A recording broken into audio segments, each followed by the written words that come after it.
Ready? Yes. Hello, everyone, and welcome back to All Things Real Time, Season 2, Episode 5. We did it. I think we're slightly As late on always, this one. I'm going to leak this is it's 2:30 p.m. on the 3rd of September. it's No not pre-recording. Yes, as always, we did it on first try. We didn't have any accident whatsoever with the recording. We can always thank our amazing production. Listen, you get what you pay for, right? I don't know, bro. I don't know. I feel like I pay you in exposure. You see? Yeah, It's yeah, the whole trick. You get paid. We get paid in exposure. yeah. It's like someone who said that. Oh, I wonder how much money you guys have made. The thing we checked last time. So we are not even monetized. No. But I think we calculated it would have been like $1.50, maybe before taxes. Not each either. Yeah, total. That's good. So We're still going. We're still going. We're back. Yeah. This is our money-making project. So let's say, as always, because Luke forgot to ask, I'm terrible. I'm doing terrible as always. So I'm also terrible. Look how bad the lighting is. You see like the edges clipping in and out. I'm on one monitor, like some peasant. It is massive. Are you sure you want to like attract the viewer attention to this area of your head? Yeah, I do. Also, the camera's even higher than it is normally. And look at this chair I'm sitting on. It's so uncomfortable. It's good. It's good. It's the bold camera. Like I think they shot from the top makes you look makes your eyeliner recede even more. Anyway, so what? So like and subscribe, and we'll get the bold count going. Like button.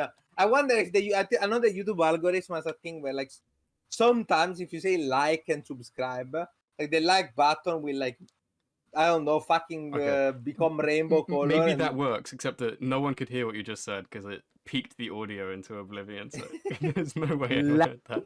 And subscribe. There you go. Look with ASMR as well. Yeah. ASMR for Lorimbo. So we have been told, oh wow, you guys do such long intros. It's shit. That's not what I've been told, but it was way nicer than that. But we have indeed received this as feedback. So we are gonna acknowledge the feedback and completely ignore it by continuing to do what we were doing before. Because that's how we do this. That's how we do things in this establishment. So make sure to like and subscribe and comment how much you like the 20-minute intro where we literally fuck around. For every comment we get that says they hate the intro, we'll do another minute of intro. How's that? Next episode is just gonna be like 2 hours of me non-stop talking about random shit. No content at all. Just dribble. All things Lorimbo. Yes. Okay, it's now time to stop fucking dilly-dallying around.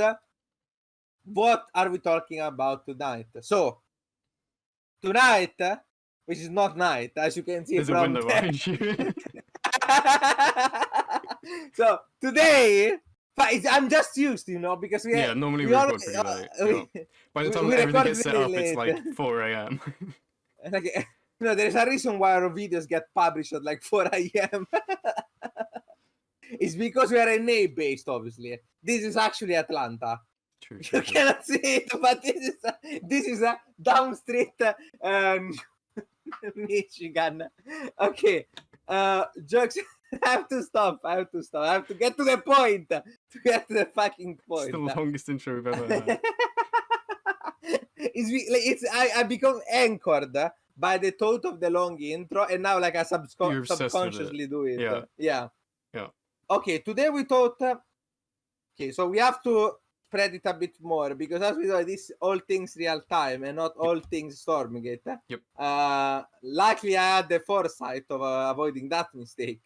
But we are gonna be talking about Stormgate first and foremost because that's what brings in the views. It's the content that the people love us for. But then we're also gonna do EWC recap. And then what was the last thing that I'm forgetting? We have another shit gaming journalism article to read. Ah, yes, the episodic. announcement of a new feature of our esteemed show, Shit Gaming Weekly- Journalism Weekly. Let's go. Weekly random shitty article that we found. It's always hard at links, means the best part is that Dart reads them later. It just sees them, reads the first paragraph. It's like, okay, this is like complete shit. I'm gonna send it to Lorimbo to make him mold, and then I'm gonna read it 2 weeks later with a cup of coffee very calmly, while Lorimbo has been stewing on the article for the entire time. So let's start with Stormgate. Wow, how original. This is how we get our viewer attention up, Art, by starting with the thing that they want to see. And so nobody watches the rest of the video. Perfect. But at least we get that's the when we first run out of content anyway, so it's fine. That's where our quality drops significantly. So what can we do? Someone actually said, a couple of people have said that they really enjoy listening to our podcast while doing other stuff, which to be clear is the intended viewing experience. We do put on cams so you can see me gesticulate and it's funny, but this is thought to be as a listening mostly kind of deal, and sometimes we'll put graphs if we want to really illustrate a point. So don't worry about it, don't feel bad, you're not disrespecting the content. This is not some fucking high form of art or anything like that. Let's talk about Stormgate. Have we gotten 20 minutes yet? I feel like we You're lucky, it's only 6.5. I'll let it down. Shit. Okay. 6.5 is fair. They can't even complain about it. So, Stormgate, there has been a new patch. Yeah, it's not so new at the time of recording. It dropped not long after our last episode. Well, we have to... Okay, I can actually provide some intrigue on this, because... I can say this because the patch is already out. Okay. No, don't worry. I already knew of the patch beforehand. Yep. I think this is a fair thing to say. So I can talk about what I think some of the reasoning behind of those changes were, and whether they were good and were bad. I'm not really gonna leak anything. This is public information. It's not insane. I can at the very least explain some of the changes and why they were made and what was the thought behind it. Because I happen to know the discussions that led to some of these changes. So do you want to start with the new, how do you want to do it? I'll let you decide, actually, how you want to structure this piece. I want to say I found it hilarious that we made a video about tips and tricks, and one of the things we said was that not all of the resource camps, not all of the camps give resources. And then, a few days after we made that, they changed it, and they now all do. Well, actually, even at the time with the patch, while I already knew about the patch, it wasn't exactly clear to me that was a bug and not a feature. Yeah. I was under the impression that was intentional, because the two camps that didn't give resources were the health camp and the energy camp. And so I thought that the idea was that those camps can be way more valuable on the long run compared to something like the vision camp or the speed camp. It did change the game, because there's a strategy for Vanguard where you overcharge bobs and use bobs to kill the health camp to get a really fast expansion, for example. And if they were, because it's on, I forget the name of the map, Boneyard? It's on the map where the health camp is in your natural. So you can take it and then expand straight away. So things like that you could see quite easily would be a feature. Health camp is nearly always the easiest one to take, and it can change the pacing of the game quite dramatically depending on whether it gives resources or not. So one of the big changes they put through was changes to the camps in general, right? Yeah. So the general idea was, look, there was this tension going on in the game. This is widely acknowledged by everyone who has played doing that patch. The camps quickly became, after the patch, after they started giving resources and everything, they quickly became, let's say, meta-defining. Yep. They were very, very good. They were incredibly impactful, and because of it, they just weren't. The meta has to revolve around them because they're that impactful. They weren't exactly in what I would consider to be a non-toxic spot. Because while they did provide an interesting advantage to the game, which in my opinion was really, really good, and that was speeding up the early game, and so allowing for more options, especially in the build departments at the start, we quickly realized that they were so polarizing that the entire game very often revolved around camps, which gave way too much gold, and more importantly, gave buffs that stacked that were very useful even outside. And for Infernal specifically, they gave us the ability to gain more fins or jump on the enemy army thanks to the speed camp. So the entire gameplay in the camp patch, there were actually 2 patches if I remember correctly. Yeah. So there was the patch straight after the last episode, which fixed the bug and reintroduced the camps with way more gold. And then there was the patch after that, which is more recent. Yep. That was thought to be like they were thinking about the solution. So in that particular patch, the most thing that changes was the most important thing that changed was the camp and the fix to Sovereign Watch. I think it's called Sovereign Watch. Yeah, It's the big, is the overcharge. Nexus overcharge, but for Nexus overcharge basically. So those I think are the only 2 changes that were really, really important to talk about, because everything else either was not that influential. There was like stuff like moving the Lancer upgrade to tier 1 and slightly fixing the exo damage, and putting Miasma to tier 2 were also some of the very important ones. Changing Gaunt damage against Lancers to try and fix that. But then Vanguard changes. That's the other patch. Okay, that was the patch later. That's why it's confusing, because there were actually 2 patches, because we do this bi-weekly. No, Miasma going to tier 2 was the first patch. Okay. There was the same patch as the camps. Was it tier 3 before? It wasn't tier 1, was it? Yes, it was tier 3. Yeah, okay, cool. Yeah, we haven't kind of prepped the patches, and I don't think we want to get into like too many specifics. No, I specifically told you not to, because I didn't want to actually like read the whole patch. I just wanted to talk them about in general. So the first patch that was the slightly after EA had 1 major props to them. Okay, it didn't completely do this, but it mostly fixed one of the most infuriating aspects of playing Stormgate in early access and at launch, which was the Celestial Cheeses. So the change to Sovereign Watch and the reduction of damage on Morph Core changed the meta so that it wasn't Cannon Rush every game anymore. Morph Core Rush, even on Jagged Mode, became significantly worse. Even though in my opinion it was still kind of busted on Jagged Mode, even though it really fell off popularity, because the tower was much better against them. Like they couldn't just kill towers, so there was a lot of micro involved, a lot of trying to save workers, morphing them and so on.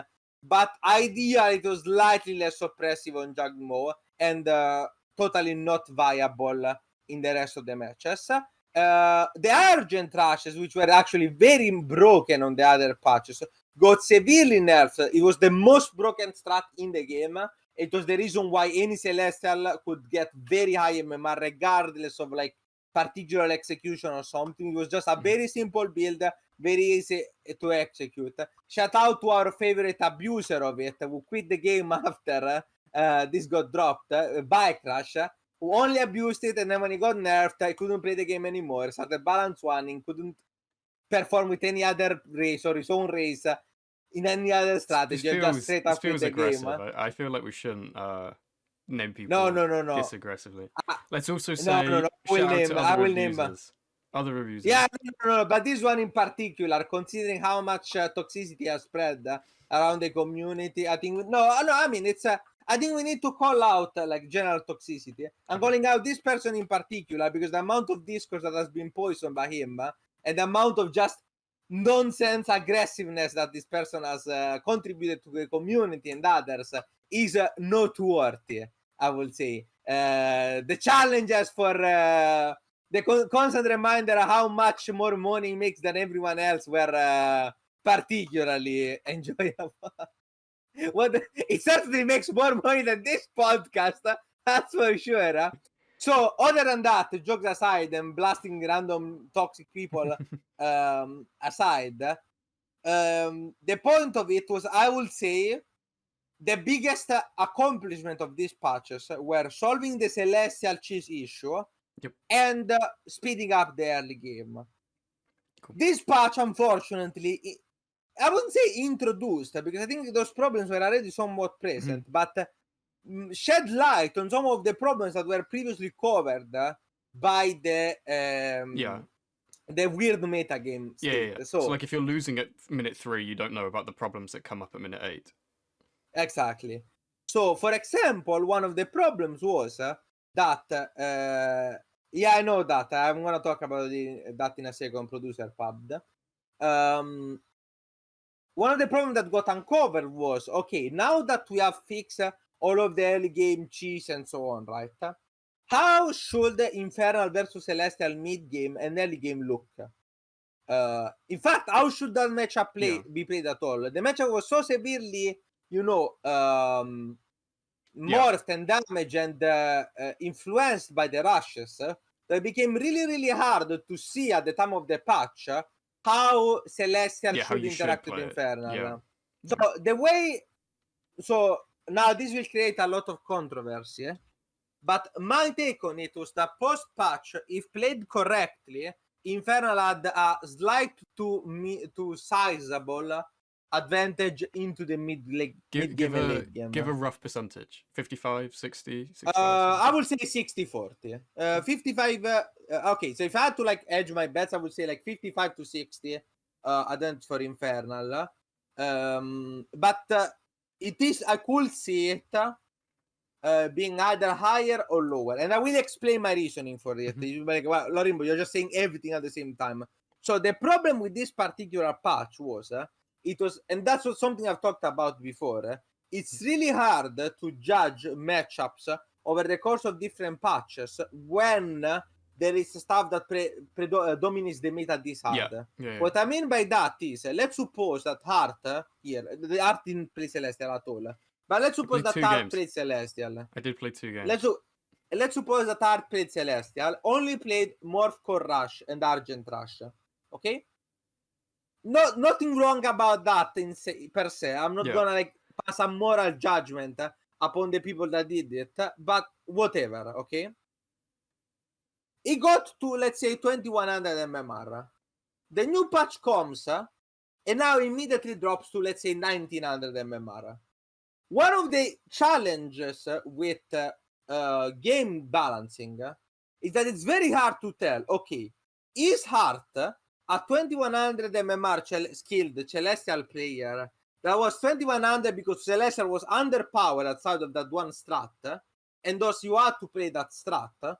Or was it someone that's really a 1900 player that got slightly higher because that strat was favorable in the metagame? And before people tell me that this doesn't happen, I remind you, I played Zerg. I started playing in 2020. If I'm currently around 5-5, like pretty stably, both in macro and cheese, actually, I can now say proudly.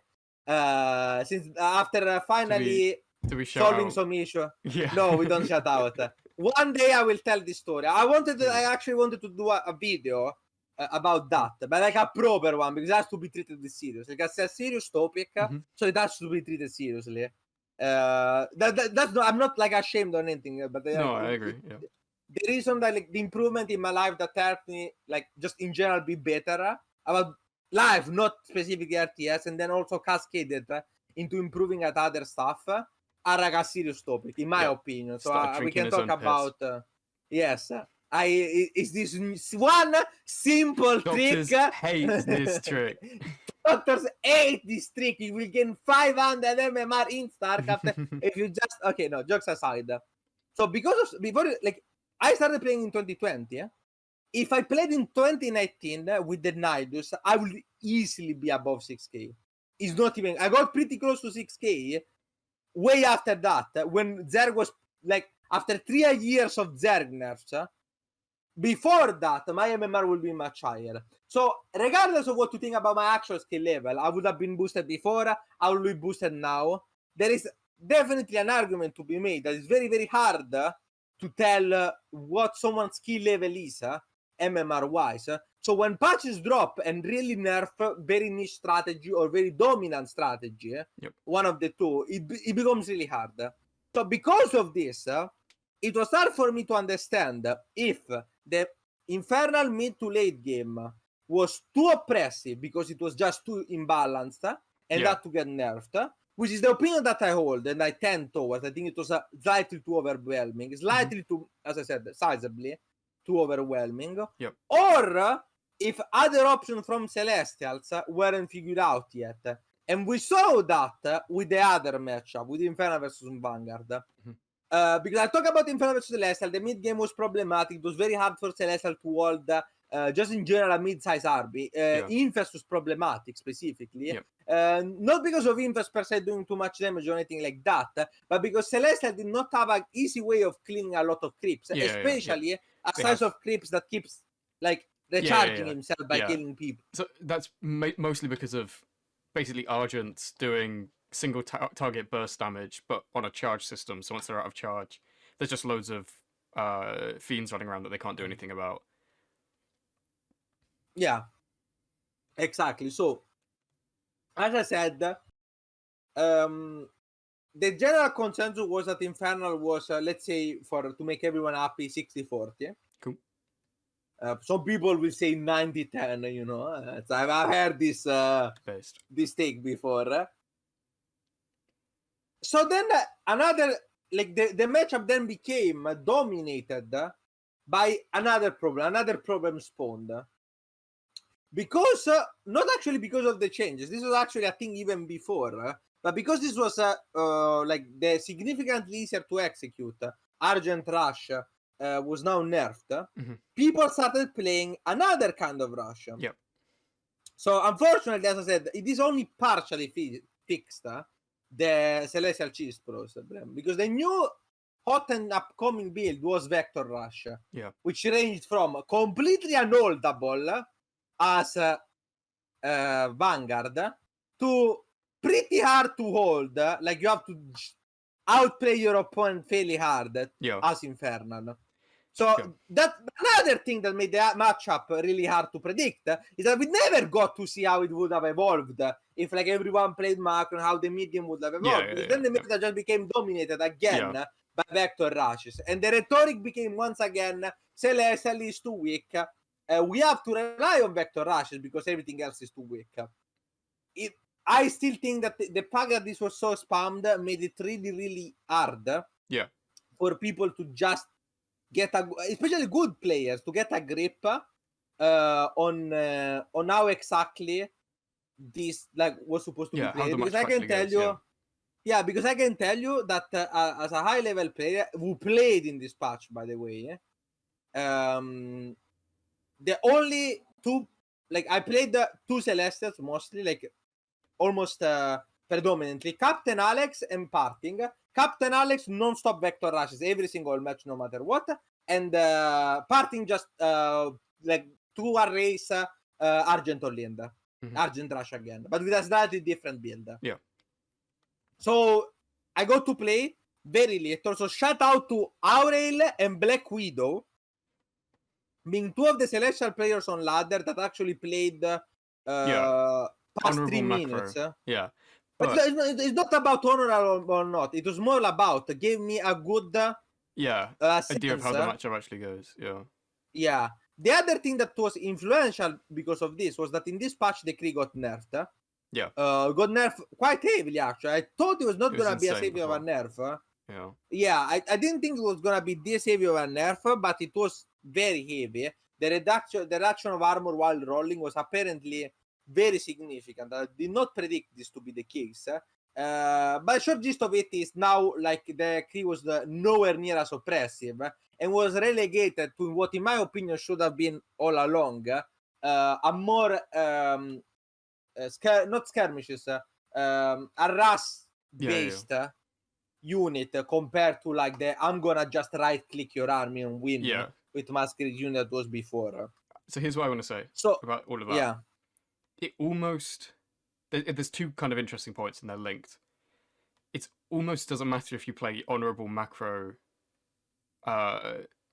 Celestial or any race when the predominant strategy is to rush, because everyone's opener in that matchup is influenced by the fact that you could be rushing.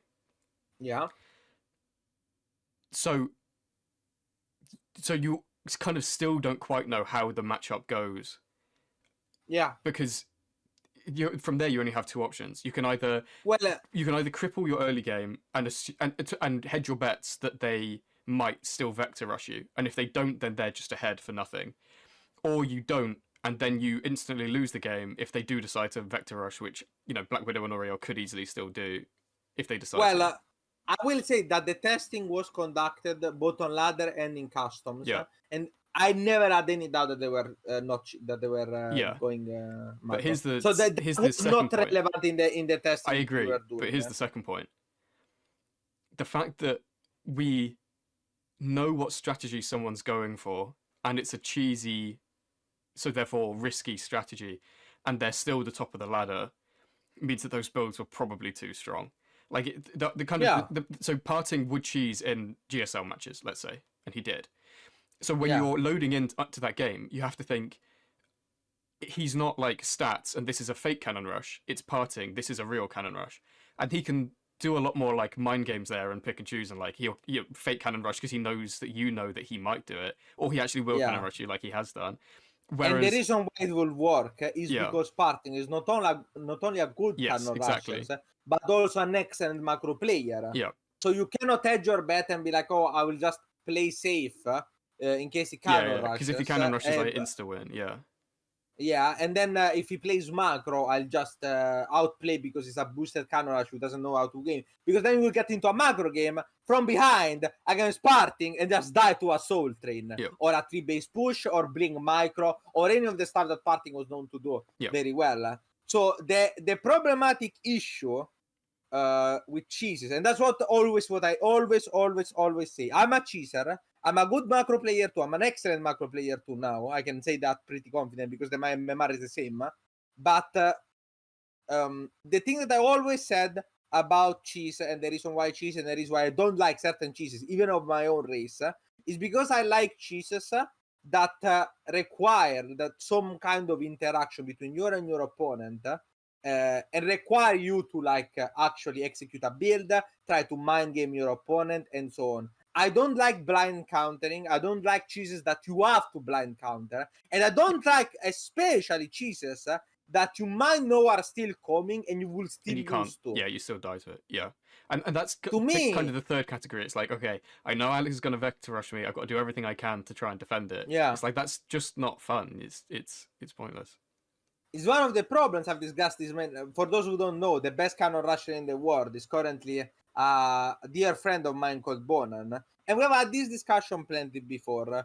One of the problems that I have with cannon rush, I don't have a problem with it per se, because I'm a cheeser too. So I don't have a problem with the fact, oh, it's too easy. It's actually easier to execute than to wall, because that goes for 2-on-1 or any kind of push ever. Yeah. That is a nonsense argument, in my opinion. The problem that I have with it is the fact I cannot scout it. I am basically pigeonholed immediately from minute one into deciding what to do. And even if I know it's coming, I still cannot consistently hold it. Yep. And those marks a very frustrating experience for players. One of the reasons why I have a lot of cheeses and not one cheese is because if I executed the same cheese over and over and over again, and people do think of me that way, I will start losing way more. Yep. When I was only a cheeser, I don't cheese anymore because of reasons. I don't enjoy it as much anymore.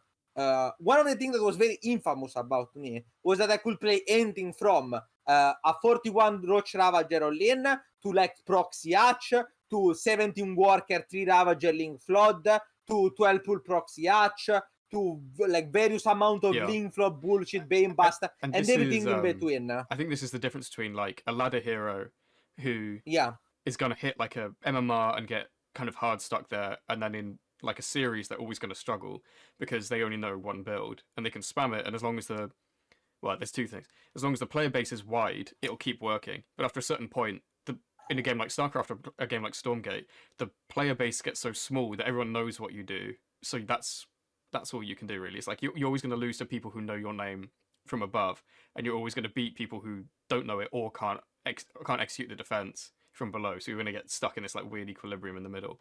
And that's the other thing that I've talked about before. Cheesers at a high level especially like Grandmaster and above, Mhm. they are way better player than the general consensus thinks they are. Yeah, I agree. I actually It's did like I if tell you're the Reno story on this channel? I no, will shout out to my boy Riccardo. I can tell the Reno story. do it. So Raynor, I know Raynor personally. Yeah, we met before and so on. Has always thought of me as the guy who only knows how to ravage a ring on lane. And in his defense, I did ravage on lane him, I think 10 times in a row on ladder. Never won, to be clear. It was blind counting. No shame, really. No shame. Shout out to No Shame Reno. But jokes aside, at one point, like we started playing each other. It was I think a month and a half ago, somewhere around this line, maybe a month and more. And we were playing at 3 a.m. So nobody was playing. We just get each other again. He was playing Terran, was playing Zerg. And like he always makes fun of me because like I'm so predictable, especially in the ZVT Terran, which is the one I have the least builds in, and so on and so forth. So I was like, okay, look, you don't play mech because I don't enjoy playing against Turtle mech and stuff. I'll play a normal macro game. Just you're known for your very good macro, your very good multitasking. Just demolish me.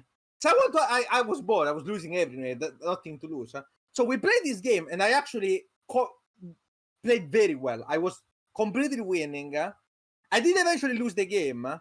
If you want to know what I lost to, one drop microed in 4 base at the same time. So I did get severely out multitask at the And end. Liberators and Ghosts. And Liberators and go. No, actually no Ghost. Because it was a very active game. He was playing actively and I was matching all over the map. I'm sure there were some Ghosts at the end. I remember seeing a couple, but yeah, but like I just want to they blame were Ghosts not like for the loss. no, they were not absolutely the problem. What I lost to was one medivac, like going back and forth between my main and my natural. I just couldn't like his micro was too good for. I couldn't micro as well in both sides of the engagement. So while I won the main engagement, kill his third, kill his fourth, and got him on 2 base, he killed all of my drones at the same time. If I had even 30 links defending and the micro to even put them in 2 base, I would have won the game. But the interesting point is that I don't care about winning or losing. The point was that Raynor was genuinely impressed and surprised by how well I played that game and kind of revisioned his opinion on me. And I noticed this trend in a lot, that I got a lot more respect when I played like other games where I only play macro, because I only choose in StarCraft. Or even in StarCraft itself, once I started playing macro. But my skill level didn't actually change. I could have done that all along. Like my skill level between when I was proxy acting in StarCraft and number 1 in zero space, or like top 10, top 20, top 30, whatever, depending on the meta in Stormgate, didn't change at all. It was the same. So nothing. Okay, we went on an insane tangent now. Actually, I got what we talked about before. Yeah. The point is, we were talking about like the cheesing and the difficulty in predicting it. We literally don't have problems with cheesing. We generally don't. HaRT is also a cheeser, in case you don't know. Come on, admit what you play. He plays interesting builds, but not every cheese is a good cheese, and cheese has to be kept an eye on because it can be very damaging for meta game and enjoyment. I also think we should point out at this point that while it can be damaging, I also think it's really important, and there's not enough people are willing to admit that, I think. So here I am, a martyr, standing to say that I think it's important. The reason I think it's important is simply because it keeps the kind of balance in the early games in check. It gets you this really nice equilibrium, and it means that not every game is going to turn into a really boring no rush 20. Some people really love playing no rush 20s, and that's fine. But then you've got to be good at holding the early games. And I think there are times where you can... I'm going to use one game as an example, and it was Serral versus Maru on Radusat. And Radusat was laid out in such a way that like you couldn't really do anything in the early game. So one of the most hated games. It wasn't a good map, but it meant that every game was almost certainly going to go late.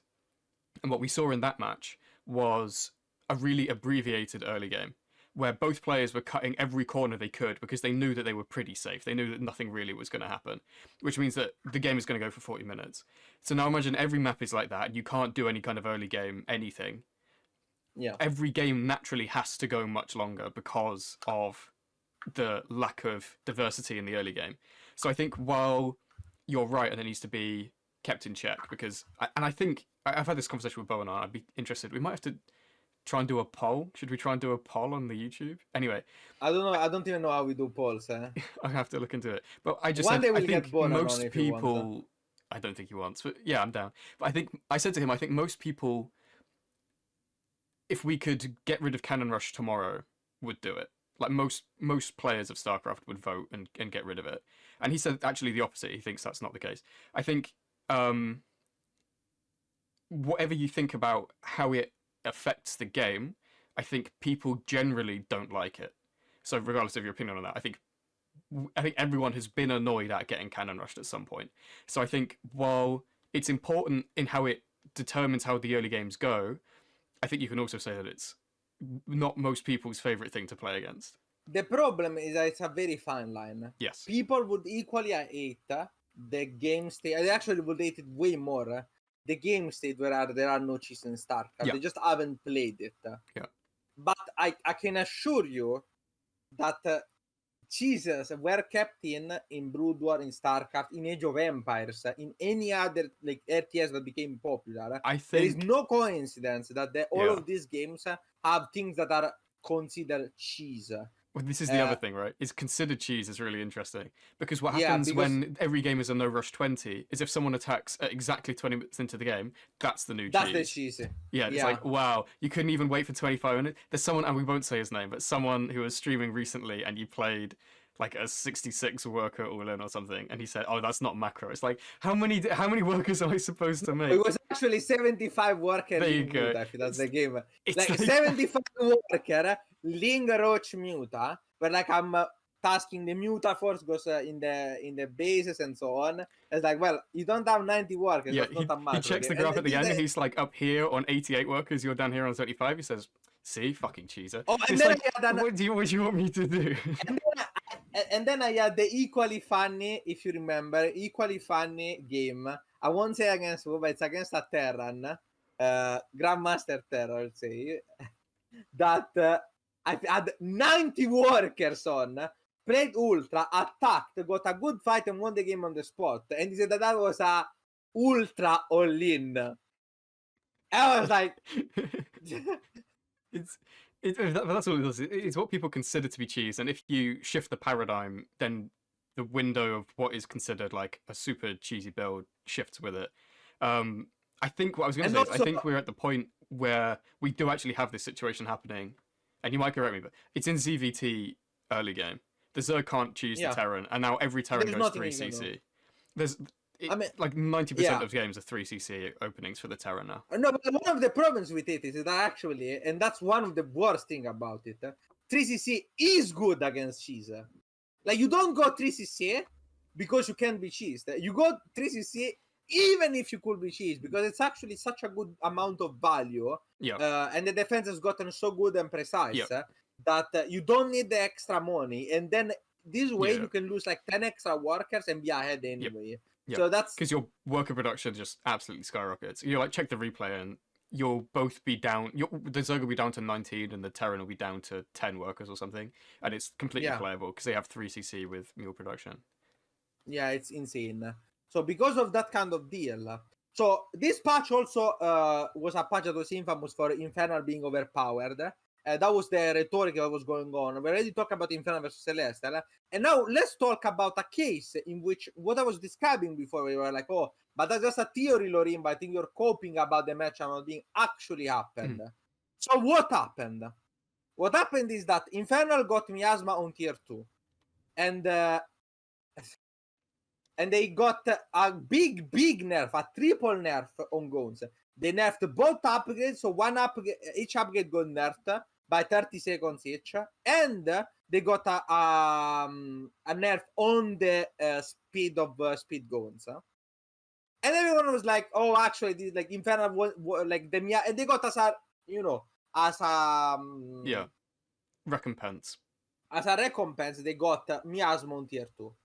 So the problem was, people that were playing normal, so not specifically doing what I'm describing in a second, had absolutely shit win rate against Vanguard. It was my worst win rate by far. It was Elf's worst win rate, which by shout out to Elf, but she's doing very well in the. She did very well in the next Stormgate tournament. We need to talk about that as and- well. Actually, don't let me forget. There's something to talk about that. Yeah, don't. Yeah. We'll talk about that in a second. And so, like, the matchup, it was clear. The main problem was there was nothing that counter Exos. You couldn't catch them. They did way too much damage. Were faster than everything. They could kite forever, basically. And Lancer just tanked way too much for you to be like, well, can't you just, like, I don't know, go like 2 Hellborns and slowly whittle down? Because of course, if they have to attack the Hellborns, they have to dive in your army. But the answer is that if you were going for it, you will just get crushed because you don't have anything to stop the Lancer. Yep. So those kind of all-ins were very prevalent. But the good players, specifically Snogstar and Andreas, which we will not reveal. We do know who Andreas is, but we will not reveal. Were at insanely high win rates, like 90+%. And the way they were doing it is because they were the first one to realize just how broken miasma timings are. So miasma timing became the meta. Miasma timing was basically you will just make X and rush miasma, and don't build like you just will build brutes to like tank and like slow the enemy down. And just once you got 16 X and enough energy, you will just walk across the map. Every time your opponent will try to ever engage, you will just miasma and then keep moving and just miasma forward and then keep moving and just miasma forward and so on and so forth until they're in base. Once you go to their base, you will checkmate them by miasmaing all around, completely suck them. Yeah. If there was a choke, they Just can't couldn't get pass kited it. once there's no more map to kite to. Yeah. And also, you cannot get kited where to kite, you have to walk through poison, right? So everyone was like, well, oh, miasma is so problematic, miasma has to be nerfed, the matchup is unwinnable for Vanguard, infernal OP, and so on. So the patch like starts to get worked on, then it gets finalized, and then it gets announced. The moment the patch gets finalized and gets announced, so it cannot be changed anymore. I know there are some conspiracy theories about the fact that this was done on purpose or whatnot. I'm not gonna delve in what I think about that because I don't think it's relevant. Another issue that was considered very problematic is just the early game from Infernal. So the reason why you could go into miasma timing was because you had a very favorable early game with brutes, fiends, and camps going into the Vanguard, right? Yeah. So the whole thing was predicated upon this thing. We did all of this, and then once the patch gets finalized, and then have to miasma, then have to gons and so on, dog opening gets magically discovered, and now the matchup is balanced before the patch and becomes completely unplayable after the patch. And so this is a perfect example in which not playtesting enough or rushing the patch too early or people not understanding that just because you have one thing keeping something else in check or exo spam is not a problem or AD carriers are not a problem because you die to a miasma timing is not an excuse to be like, well, we'll nerf the miasma timing and completely ignore the other thing because the moment that thing gets figured out or gets nerfed or something else happens, you had two problems that were somewhat balancing each other. One was dominating the other, and now you have the opposite situation. You're like, well, don't you want why is it always your turn to win? Like you are 90% win rate, and now it's my turn to have 90% win rate. But the reality of it is that neither is good. And to me, like an objective of a patch should always be to make the game more fun and enjoyable for everyone, as much as possible. Now that like you mention this, passing the ball is But now that you mention it, it seems like a really chronic problem for Stormgate, almost uniquely, where I've seen so many times people have said, "Oh, but you can't nerf cars because if you nerf cars, Vanguard will never win." I've seen he who shall not be named but was named earlier say you can't nerf vectors because if you nerf vectors, then Celestials will never win anything again. Just giga wrong, by the way, because the Parting and Mana in the finals of the tournament, spoilers, by the way, had won that, so guess that's cope, but whatever. And I think over and over again, basically, we see people say, "Oh, but you can't nerf this thing because without it, we'll stop winning." And it's like that doesn't mean don't nerf that thing. It means that we need to think more deeply about what to nerf to balance those things out. but it doesn't mean that the first thing should not be touched. It means you're admitting it's a problem. You're just also saying that you don't have any ideas about how to fix the rest of the problem. It's such a myopic way of looking at it, because it's actually nearsighted. You think about the next patch, or if you nerf this thing, I won't be able to win anymore. But you don't think, for example, about the fact that in the long run, two things are gonna happen.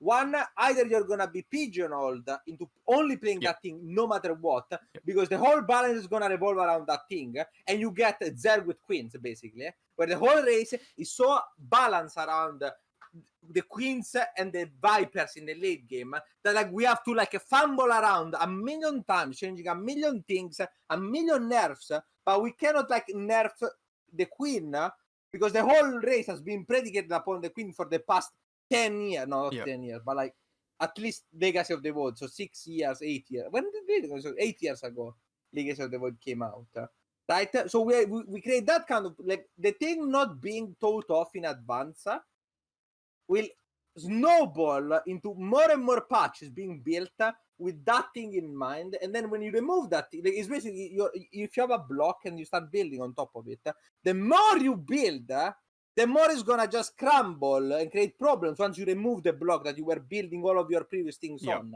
So that's kind of the problem. You have to look forward. I'm not gonna say that you have to be Nostradamus, because some of the things are not predictable. It's not like I was like, Infernal Battles of Vanguard is going to become problematic, even with miasma, tier 2, and so on, because of dogs. I didn't see that coming. I would like to say, I said that they were not exploring the dog, but that's not true. I didn't see it either. I think the only player who was so consistently doing before it became popular was Mixo. And he wasn't doing it quite the same way. So even he was playing very differently with mech and stuff. So it wasn't clear how problematic the dog was going to be.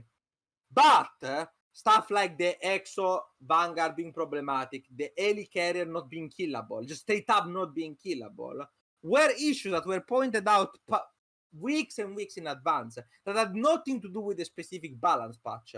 Like, regardless how big or useful the Heli Carriers are, you have basically a line problem there. Because the Heli Carriers cannot be killed.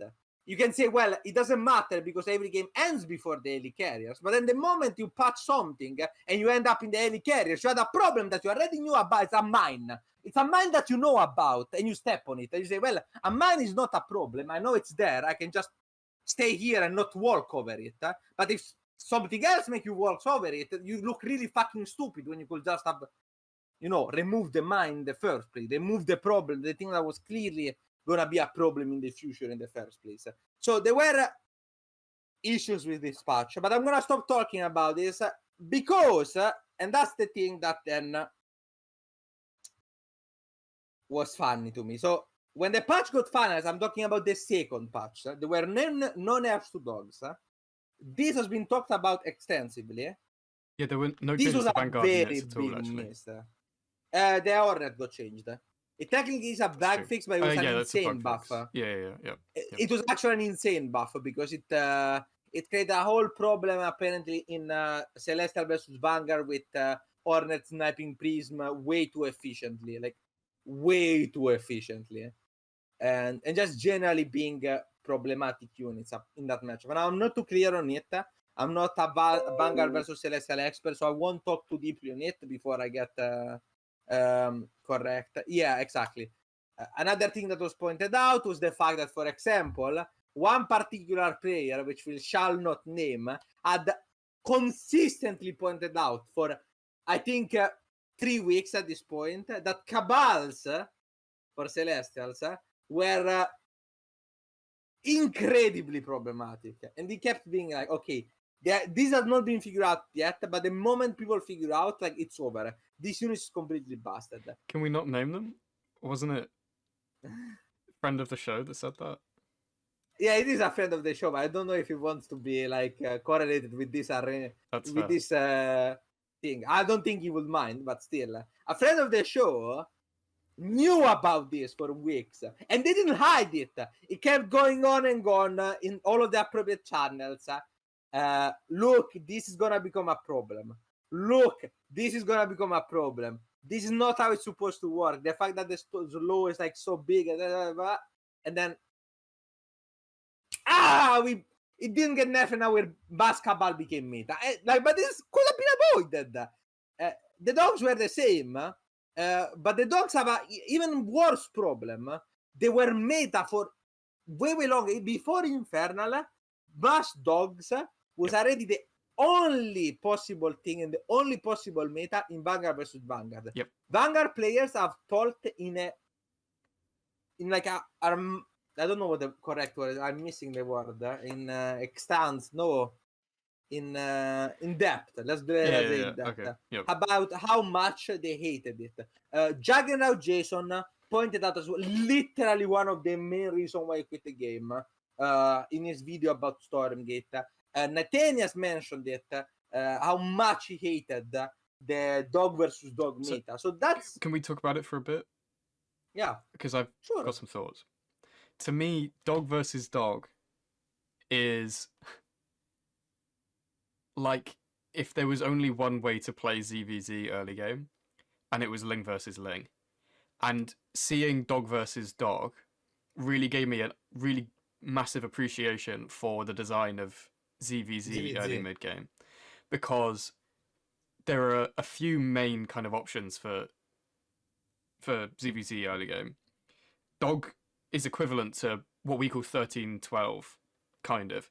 The idea behind 13-12 is that you take gas at 13 supply, spawning pool at 12 supply. So it's basically almost the quickest, maybe 12-11. If you go instantly at the start of the game, you take gas. Instantly, you take spawning pool. No drones. You just go straight for Ling speed. And then in that build, you go Banelings. And from there, you're like, obviously, the most all-in you possibly can be, basically. And that means that you really have to do significant damage or win the game, or you just lose. And that is basically the only way to play Vanguard versus Vanguard, is if both players at the start of the game go 12-11 every game. And the reason that that isn't the case in ZVZ, and we do see these builds at pro level in ZVZ, they're good builds still. But the reason that they're not the only build is because of the interaction around different hatch and pool timings, queen timings, roach timings, drone timings, and drones being able, drones being actually able to fight. Yeah, drone being one of the things that is like very important in this kind of things is that the ZVZ at the highest level, but even at Grandmaster level, is specifically balanced around the concept that because a hatch is such a big advantage for a Zerg, like it's your main form of production and economy, having an earlier hatch lets you just pull a lot of worker. In Stormgate, because of the way the economy works, this is not the case. So you get stuff like Vanguard versus Vanguard, where you're like, if I expand quickly, but I have, let's say, slightly less dogs, can I pull workers to like balance it out? And the answer is absolutely not, because you're going to lose all of the map control, you're going to lose the creep, and then you're actually going to be behind in economy. So once again, I've talked this before, one of the main core issue here with dog versus dog, but in general about the game, is the way the economy works. There is a reason why Legacy of the Void, which was the period that StarCraft was the most played at, also because of free to play, obviously. One of the things that they did, but even before that, is it was very standard to get a natural fairly early.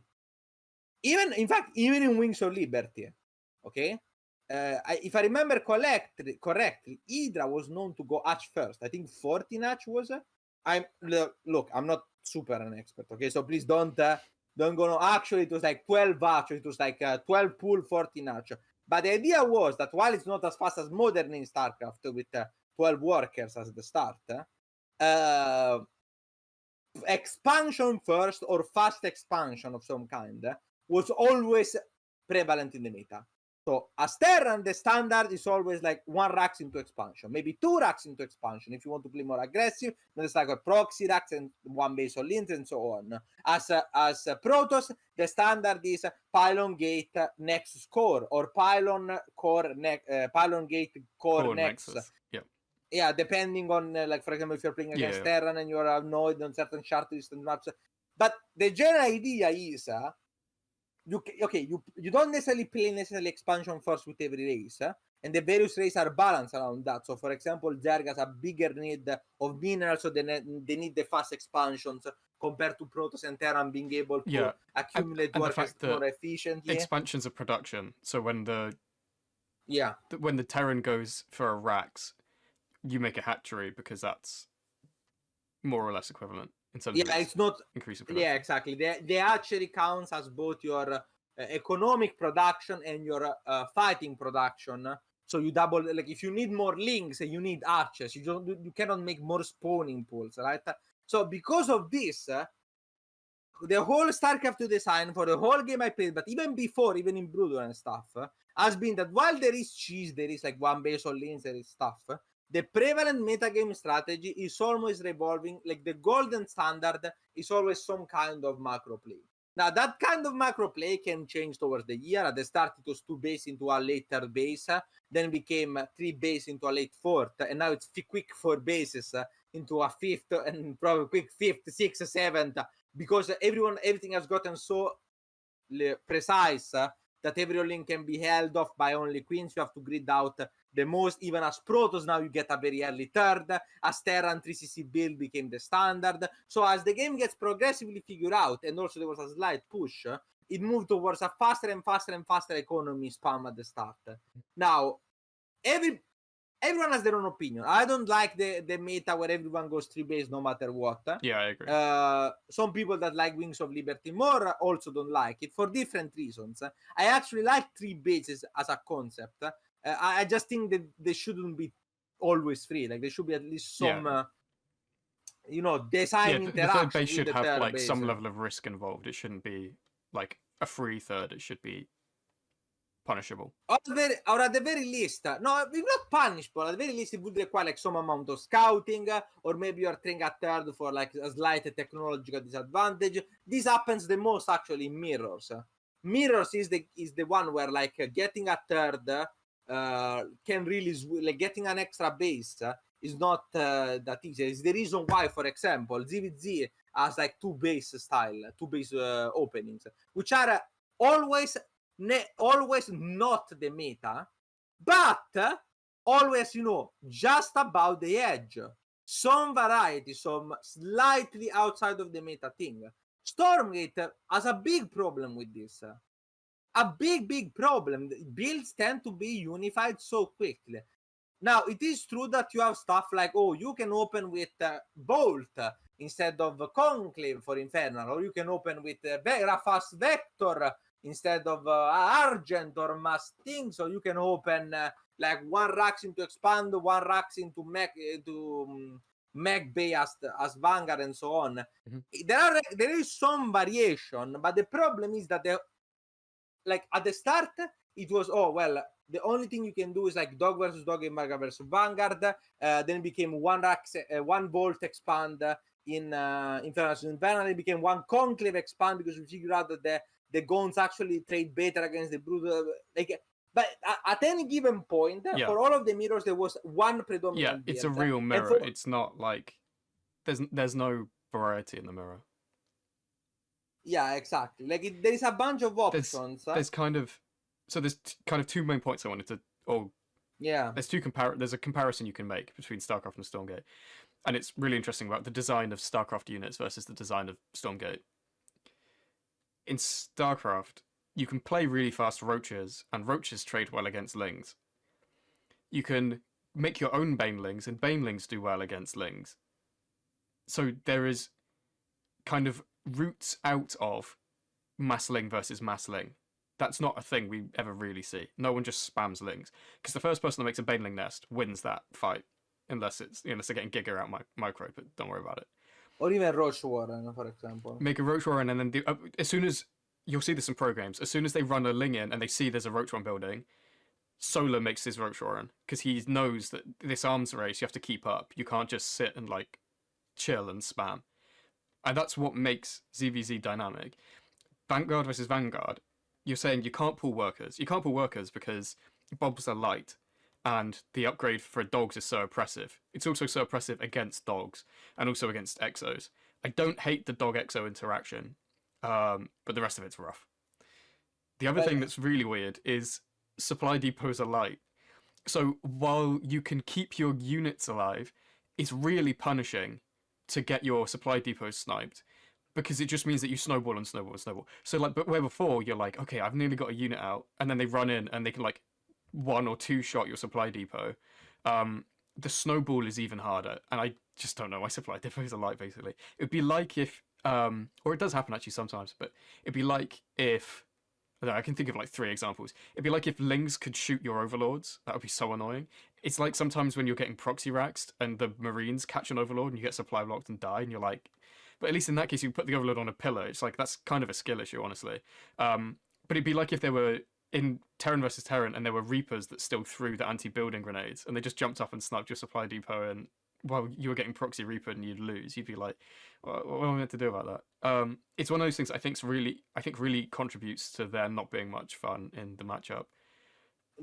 The other thing that you have to realize is the dog falls into the category of what are always problematic units, and always create this problem, no matter what the unit is. And the problem is always you cannot have a unit that is a counter to itself.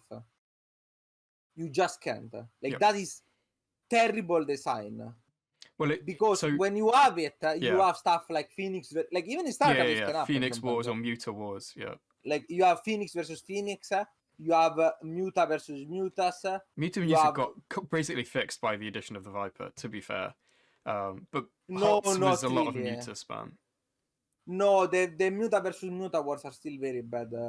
That's not true, because if somebody takes to hide, that means that the other guy was basically behind. The guy means that the other guy was basically behind them for Sutarto. I mostly still play Muta versus Muta, but I think now it's typical to just spam queens and get infestors and try and hit fungals. Yeah, like now it's like mostly like infestor based and stuff. Yeah. But for a long while, Muta versus Muta was like, well, how do you counter Muta in ZVZ? You make more Mutas, and that just sucks. Yeah, that just sucks, because it means that if I you're think behind, it gets away from, like I said, this like idea of the arms race, where it's like, okay, he's got roaches, I need roaches. He's got lurkers, I need lurkers. And okay, lurker counter each other as well. That's also pretty. No, that's not true. What can you make against someone who's playing Lurker Viper? In fact, theoretically, the optimal combo against the Lurker Viper is Viper Hydra. Yeah, sure, okay, but it's the same. It's circular, right? Because it ends up just being Hydra Viper Viper again. Circular can work. The problem there is Viper countering Viper. That is the thing. Okay.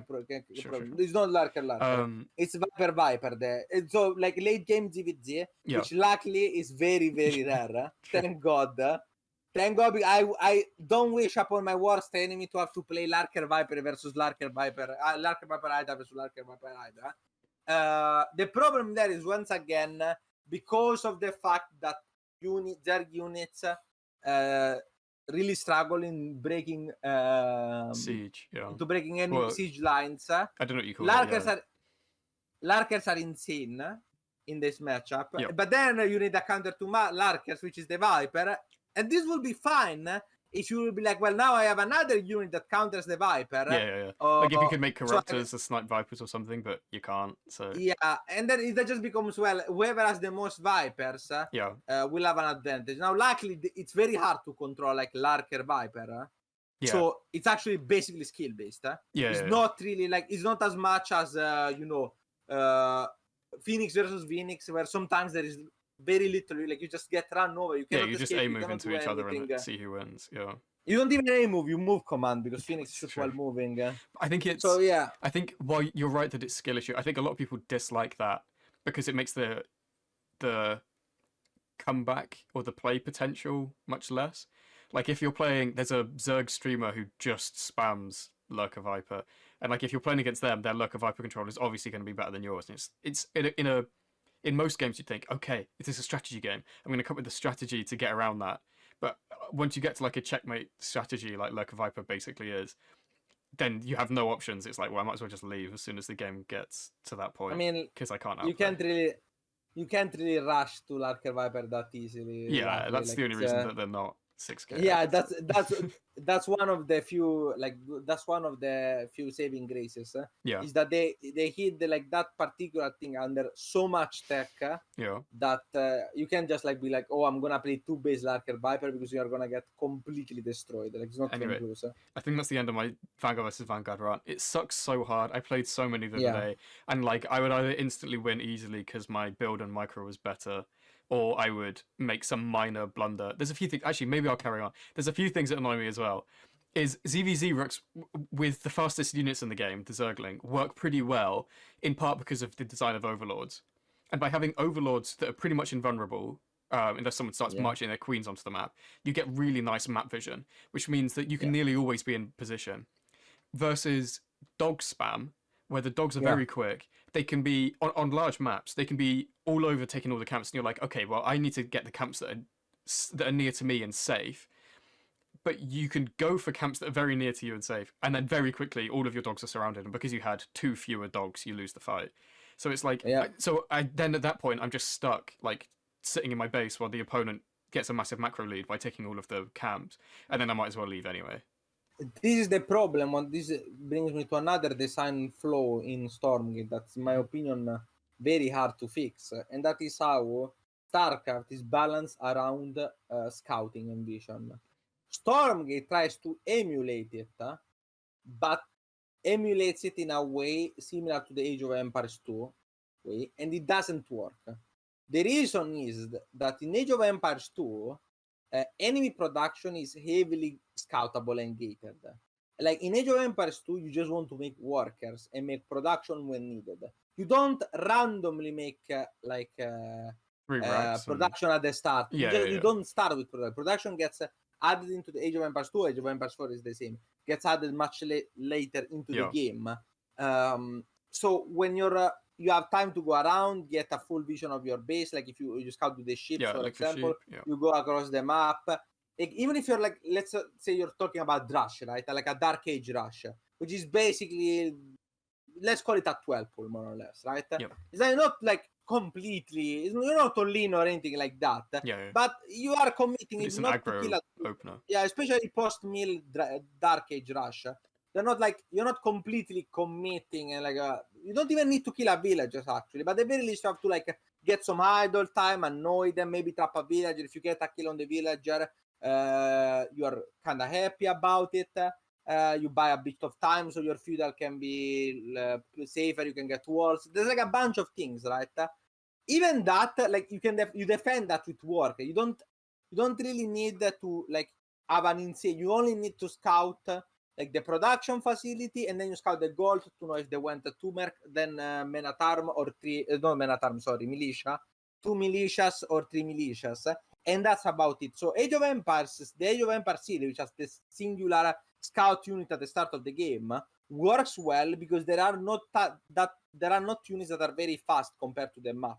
There is not a threat of very, very, very early aggression. So you have plenty of time to scout first the things that you need to scout for your thing, then to scout your opponent and keep scouting repeatedly. And always more or less have a thing. It doesn't happen, especially at the good level. It just doesn't happen that your opponent randomly has like his army in a random spot, and you're like, it just rushes across the map and you're dead. It can happen, like if you do a mistake, if you're in the wrong position, you don't notice it, stuff like that can still happen. But the game is balanced around speed. Stormgate has, for the speed of the unit, speed comparable to StarCraft. You can run across the map fairly quickly. A scouting unit like the Hexen or the Dog doesn't work because it can be denied, and it's also bad because it's necessary. Both of the scouting units are not purely scouts. They wanted to be original, but this creates a problem because if I use my Hexen to be in the opposite side of the map, then my Hexen is not using the skulls to kill the creeps to get the we saw it in the Stormgate world thing with Snockstar. I forget who he was playing against, but he would lose a Hexen to... No, I think it was Luciferon, because he lost Hexens to dogs, and then people were like, oh, skill issue. It's like, yeah, but he needs to use the Hexen, otherwise he loses so much value. Do you know what I mean? But it's like he can't know where the dogs are or where they're coming. And he said later, like, I had no idea that they could be there that quick, and that's why I lost Hexen. and it looks like it's skill issue and he's losing Hexen for free, but it's like it's more that because of the way the vision and speed interact in this game, it's so easy to get caught like that. I genuinely really dislike it. I don't know if it's because I'm a Zerg player, so I'm spoiled by having overlords and creep, but it feels a lot No, like I'm just the gambling. other So I'm races, like, I'm going to move on the map, and it's like I'm just gambling because I genuinely have no idea where his army could be. the And other races all have similar thing. yeah, but it's There like is a reason why. yeah, I could send a dog out and be like, okay, I'm thinking about moving on, so I need to get my dog and start scouting around. But it's like this is very not beginner friendly because you're now talking about like really microing, like for Celestial. I guess it's easy because it was scan and then they have observer units for Even the Vanguard scan and is not as Infernal. obvious as you think. Yeah, but for Vanguard and Infernal, you'd have to be like running fiends around and running a dog around to look before you make any decision, which isn't the end of the world. But it's nice that it can, but it's nice that creep and overlords and observers all work the way they do.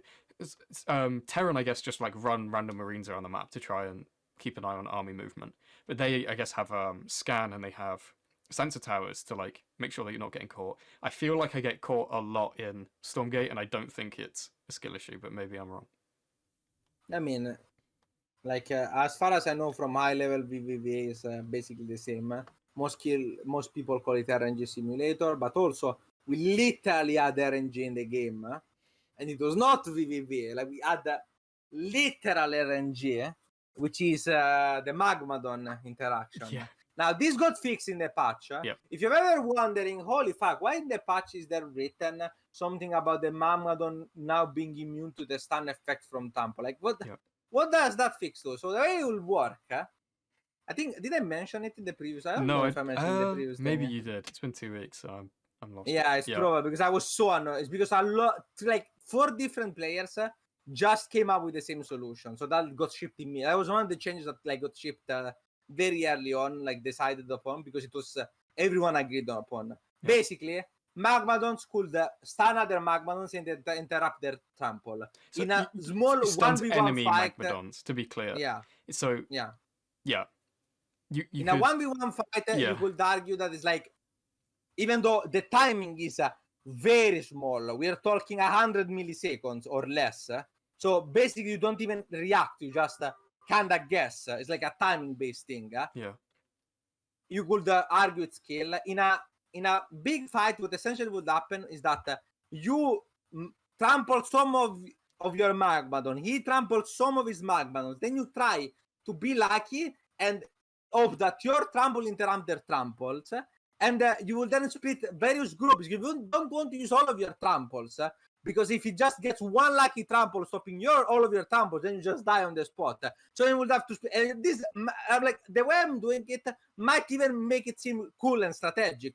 But the reality of it is that you would select trample and then start praying to your favorite deity that your trample was gonna win against their trample. There was no control over it. There could be like small adjustments, like as I said, not using all of the tramples at once. But realistically speaking, it could happen that someone with a lot more units could just randomly lose a fight, not because they played it bad, but because they got unlucky twice in a row. And this happened so many times in Infernal versus Infernal. I don't want to bring up Luolis versus me again, with the like trample, the Magmadon RNG stuff. But the gist of it is that was really bad. So quickly speeding, because we need to like actually go forward.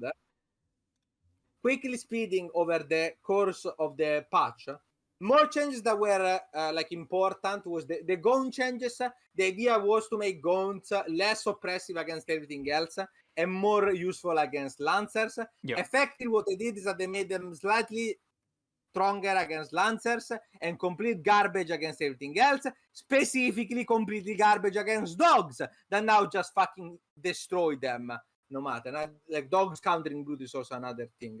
That's funny. The Weaver got like a small fix because of our niche interaction where you would snipe enemy command center. Luckily that wasn't too. The Nightfall Infestation got moved to the Greater Shine because the 5 Fiends Noble was too oppressive. I actually really dislike this change. I think like this made basically the thing, the spell completely useless, which it is, like it's completely useless. Hopefully it will be changed again, like to gain some get it somewhere in the middle. Yeah, like nor like change the spell or something, like either buff it or change it or do something like that. But like it had one use before, and when it got removed, and you just don't use it anymore. And the other important thing is that the vector got nerfed. That is the most important thing that happened. Which nerfed the potential of Vanguard of vector-based rushes severely, and unfortunately now fell back into the problem when Infernal mid game against Celestial became once again problematic, because we removed the new crutch, but the old problem still come back. For sure. Overall, my judgment for this patch, so the second one, the last one that we got, was not a bad patch. Like there is nothing here that I find to be like not unwarranted. Mark. I think the Gaunt one, also Miasma got nerfed in size. The Gaunt nerf was a really bad idea. I think, as I said, that. I think the idea of it to make them better against Lancers was maybe not a bad idea, but the way they went about it was a bad idea. Yeah, but like the problem was that they didn't like the problem of Lancer EXO was not Lancer themselves. Yeah, I agree. It was. I mean, ultimately, like once you get rid of all the Lancers, the EXOs can still kite infinitely, which seems like a just horrible design to me, and I'm not a fan. Yeah, but then also as a Vanguard player, my win rate against Inferno is insane, by the way, and it's like I still dislike the interaction. It doesn't feel good. Yeah, so this was the most important. I put on screen. Parts of this part, we kind of touched on this earlier. I put on screen. We're only talking about it because I went to the effort of putting it on screen. This idea that you were kind of talking about with the win rates, and this comes from the patch kind of explainer section that I think Monk wrote. I don't know if they say Monk wrote it, but I assume Monk wrote it. I think Monk wrote it, yes. So it says, according to our internal metrics, Infernals are currently the leading race with 52% win rate, followed by Vanguard 50% and Celestials at 48%. This is a shift from the previous patch, so that's the patch with all of the proxy morph core rushes, basically. 53%, Infernals 50%, and Vanguard at 47%. But they do point out, although win rates seem reasonable at first glance, matchup-specific win rates remain heavily skewed. So the idea here being that like Vanguard is 50%, but it's 50% because they might play 75-25. Yeah, exactly. They're going to play like 100 Celestials and lose 75 of them, and then they're going to play 100 Vanguard versus Infernal and win 75% of them. Overall, 50% win rate. Oh, we did it. And another and problem I think this mirrors pretty well like what everyone sees. Another problem that I thought about and Lily and Producer Pub is now saying, and I have to stress this enough, okay? As someone was getting, like with the mathematician and the title and so on. Okay, if you take a ELO system of any kind, whether it's a classical ELO in chess, whether it's MMR, whether it's any kind of ELO-based system, like skill-based matchmaking, and you take the average win rate of the ladder, the more games are played in your game at any level, the more that win rate will be closer to 50%, regardless of balance. It doesn't matter. Balance doesn't matter. A global win rate will not change. You might need to explain why that is. I know why that is, but okay. The reasoning is the following. Okay, the way the MMR system works is that when you lose game, you lose points. When you lose points, you play against players that have the same amount of points as you, which are supposedly worse. In other words, let's suppose I start winning. Okay, so I start winning points. The system places me against stronger and stronger opponents, so you start which will presumably you start at 1500 MMR. You win 200 MMR by playing well, and you beat 1500 MMR, then 1600 MMR players. So you get up to 1700 MMR. Now I'm 1700. My opponent is going to be significantly more skilled than before, because my opponent also got there by having a good win rate against 1500 MMR. So in theory, over the course of time, your win rate will average out to 50%. Yeah. So now, the kind of idea is if you have like a a real skill value, which again is not a real thing. Let's say conceptually, you Yeah. might have someone who's a real skill 1500, and they're playing against someone who has 1500, let's say Celestial MMR, but their real skill MMR is only 1200 because Celestials are relatively that much stronger. So a player might be real skill worse, but competing at a higher level because And I've but always the win rate still will have still be 50%. 50%. Yeah. Even though the Like, player is worse, let's say. and this is what I was saying before, right? So if Art and I are playing StarCraft, and I play Terran and he plays Zerg, okay, just by virtue of our MMR alone, we can never tell who's actually more skilled. Yep. There is no you cannot there is no inherent way in the system to account for imbalances. An MMR system does not care about balance. Yeah. It's completely detached from balance. Yep. Now, what you can do is that you can compare MMRs through patches.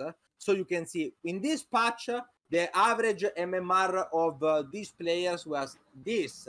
And in this patch, it's 200%, is 200 MMR higher or lower or anything in between. Yeah. And then you can analyze those statistics. And depending on the model that you're using, you're gonna get some results, and you can analyze them, and then you can maybe get some conclusion. Even though I'm very skeptical of stats-based balance, as I said many times before. Yeah. But the idea is have some different stats, because this does, the more we talk about it, the more it doesn't make sense to kind of like, I don't know what stats they're running to look at this.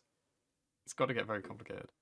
By definition, okay, because every time someone wins, someone else loses. The overall player base win rate will be exactly 50%. Well, tie not existing, obviously, or like that weird stuff like that, right? Now, that being said, because of the MMR system, not only will each player, not only will the average of all the players be 50% always, but the averages of the races and the singular player will over time gravitate towards 50%. This is one caveat. This doesn't work at the top or at the bottom, because if you are the best player, then you cannot race higher, right? Even if you improve your MMR, there is not a better player that can match you better. And if you are the worst player, you're like, why? No matter how you lose, there is not a worse player that you can play against, right? And then obviously this is not a perfect mathematical model, and there's gonna be stuff like, oh, I play at this hour and I get easier opponents. I play with ping, I don't play with ping. But overall, it's not zero sum, because it's not a closed system either, because there are new people joining the system and people leaving the system all the time. So this is a massive simplification, but what you need to know is that mathematically speaking, because of how MMR system work, MMR system are designed to put you at a 50% win rate. This is also the reason, by the way, for anyone who plays League of Legends, why you have the impression that after a good win streak, you are doomed to lose more. But it's not that, like, they're gonna say, oh, the algorithm is putting me again, like putting me in a worse team and putting my opponent in a better team. And that is both true and false. Both in the sense that, yeah, because your MMR now is higher, so the system judges you to be the good player. Like your teammates will say, well, this guy in my team is the good player, and then my opponent is a worse player to compare, right? So like, by increasing your MMR, you will actually lose more games, which is very counterintuitive, but that's the purpose of skill-based matchup. So, and this is also why I say everyone that thinks that like GMs like got there by winning every game, or anyone that thinks that like, oh, look at this 20 game win streak that I got, or like 90% win rate, this is only prevalent in LoL as far as I know. In StarCraft, everyone would laugh at you. Like, if you show an account with 100% win rate to a good player, they will say like, okay, great, you played in silver and you beat everyone, and now you're like, it's like, okay, cool smurf, bro, nice one, good job. Well done. Like, what the fuck are you supposed bullying noobs? That must feel great. Yeah, like, go so I did a bit of stats on this. I haven't prepared it because I don't really care. But there was mainly looking at the population on the ladder, which thankfully producer pad prepared for me. Thank you. And the idea there was I was looking at the proportion of folks reaching the kind of top levels, but that is also quite flawed, in that when you're narrowing the pool of players down, it gets trickier. I'll give an example. If I'm looking at the top 10 and two of them are Vanguards, but the two Vanguards are Nina and Denver and they've both played 2,000 games, you're like, well, and then, the rest of them, let's say all of the other 8 are Infernal, and one of them is someone that we know isn't very good, then the proportion doesn't tell you much. The other problem with the analysis in a big way is that loads of people saw their race get nerfed and stopped playing. Like, it's just objectively happened. And then they're basically camping their MMR. But unlike StarCraft 2 GM, where if you have inactivity, you fall out, those accounts are just going to float there until we, I guess, get past the MMR that they're at, which I don't know if it's even going to happen. And this is also the problem where with like this happens all the time in StarCraft 2, right? Like with stats based analysis. Yep. Guys, okay, look, I know you think to yourself, how hard can it possibly be to conduct a statistic studies? And the answer is insanely hard. Very, very hard. Unless you're an expert in the sector, so either a statistician, a mathematician, or someone who has a very good understanding of how statistics work, as in someone who works with it and all. So I could see some, not all of the people that work, for example, in publishing research, tend to have decent grasp of statistic studies. I can tell that HaRT has shown me some good, not so sound statistics. Statistics. You're right. But the main thing that good statisticians do is they point out all of the flaws. So they say, this is our model and this is what our conclusion is, but here are all the reasons why it's not true. And that's as good as we can get. If you're good to move on, I think there's a couple of things I want to talk about. Yeah. And I can't think of a good order to do them in. I'll do them in this order. Let's be honest. Have you uninstalled Stormgate? No. Okay. I have, and I know Costa has as well. And that's my question, really, is that you don't play. I essentially uninstalled it. I technically, like, if you mean, the meaning of the question is, do you play Stormgate? No. Have you literally uninstalled Stormgate? Also, no, because I don't need the space or anything. I just kept it here. It takes fucking forever with my shitty internet to download it again. So let's go to maybe number one. Okay, so Stormgate has a big problem. I honestly don't want to do yet another episode just talking about. We're don't want to do about how many problems.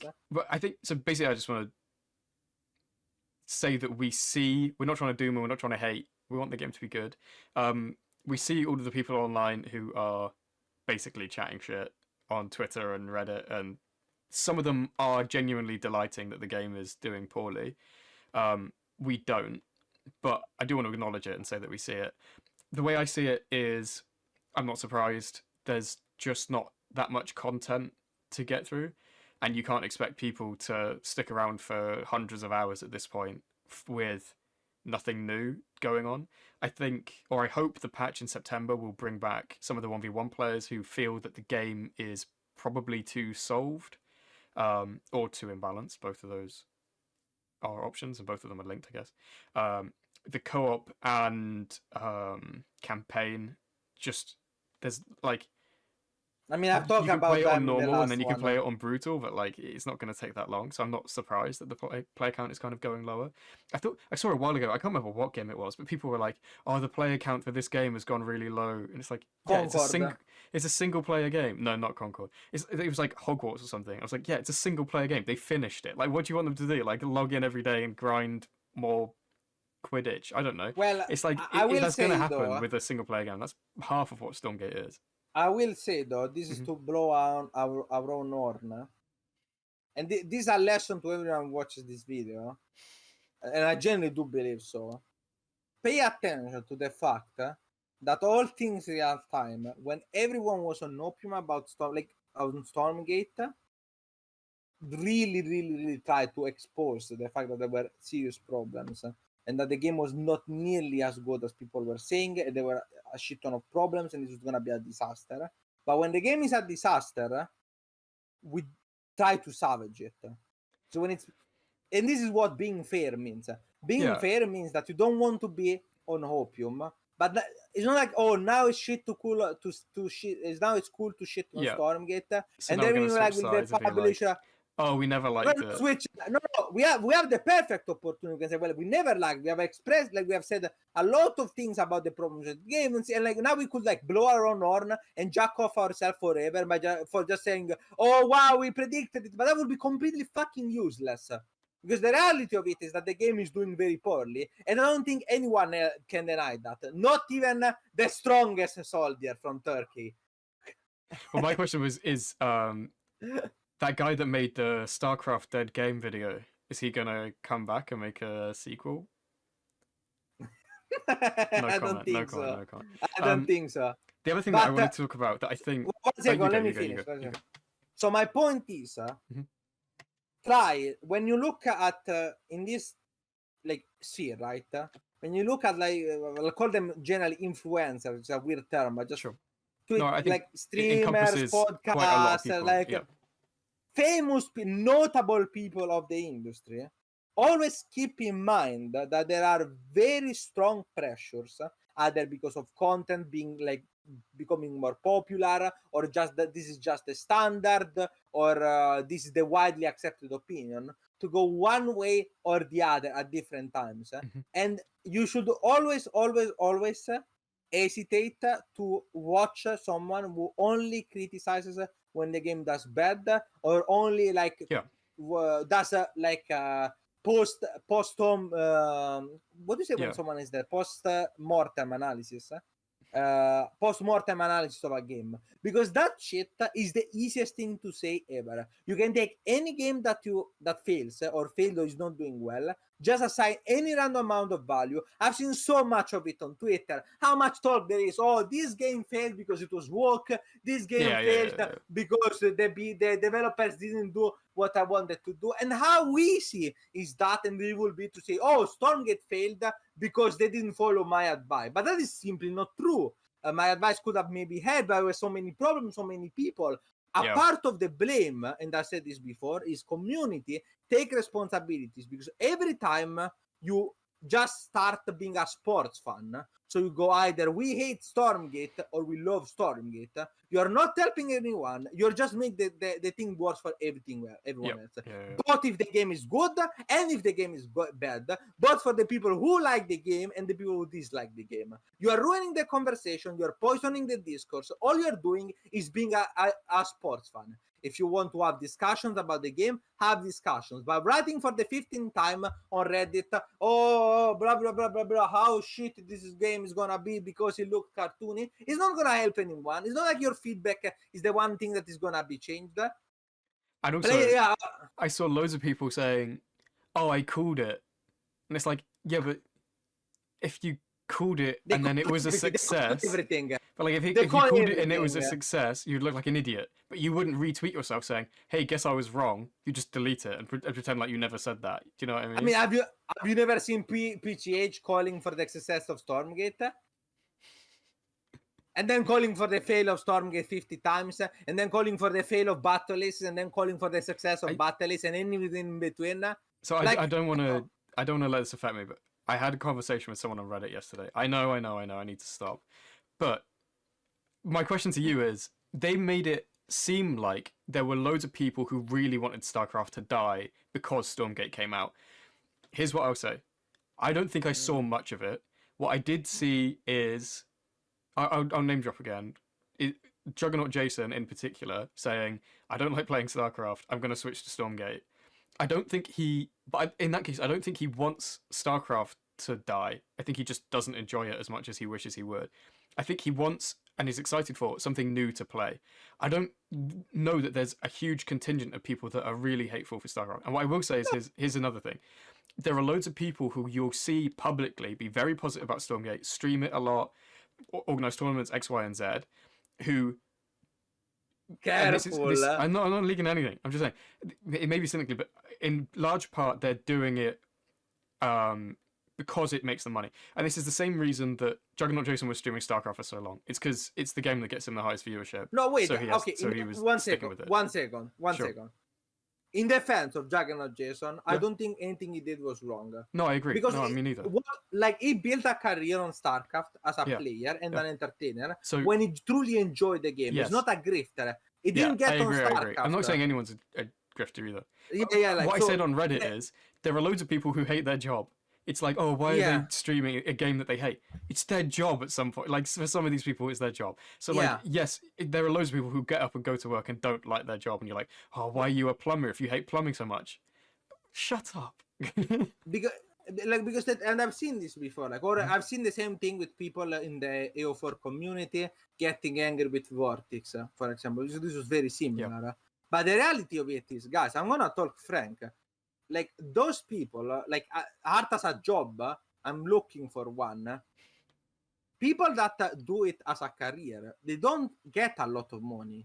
The pays are fucking awful. You think of them as, like, incredibly privileged rich guys, but the reality of it, I can tell you for a fact that there is very little money in streaming, especially esports, unless you're at the very, very top. Especially RTS, and especially given the hours that they work.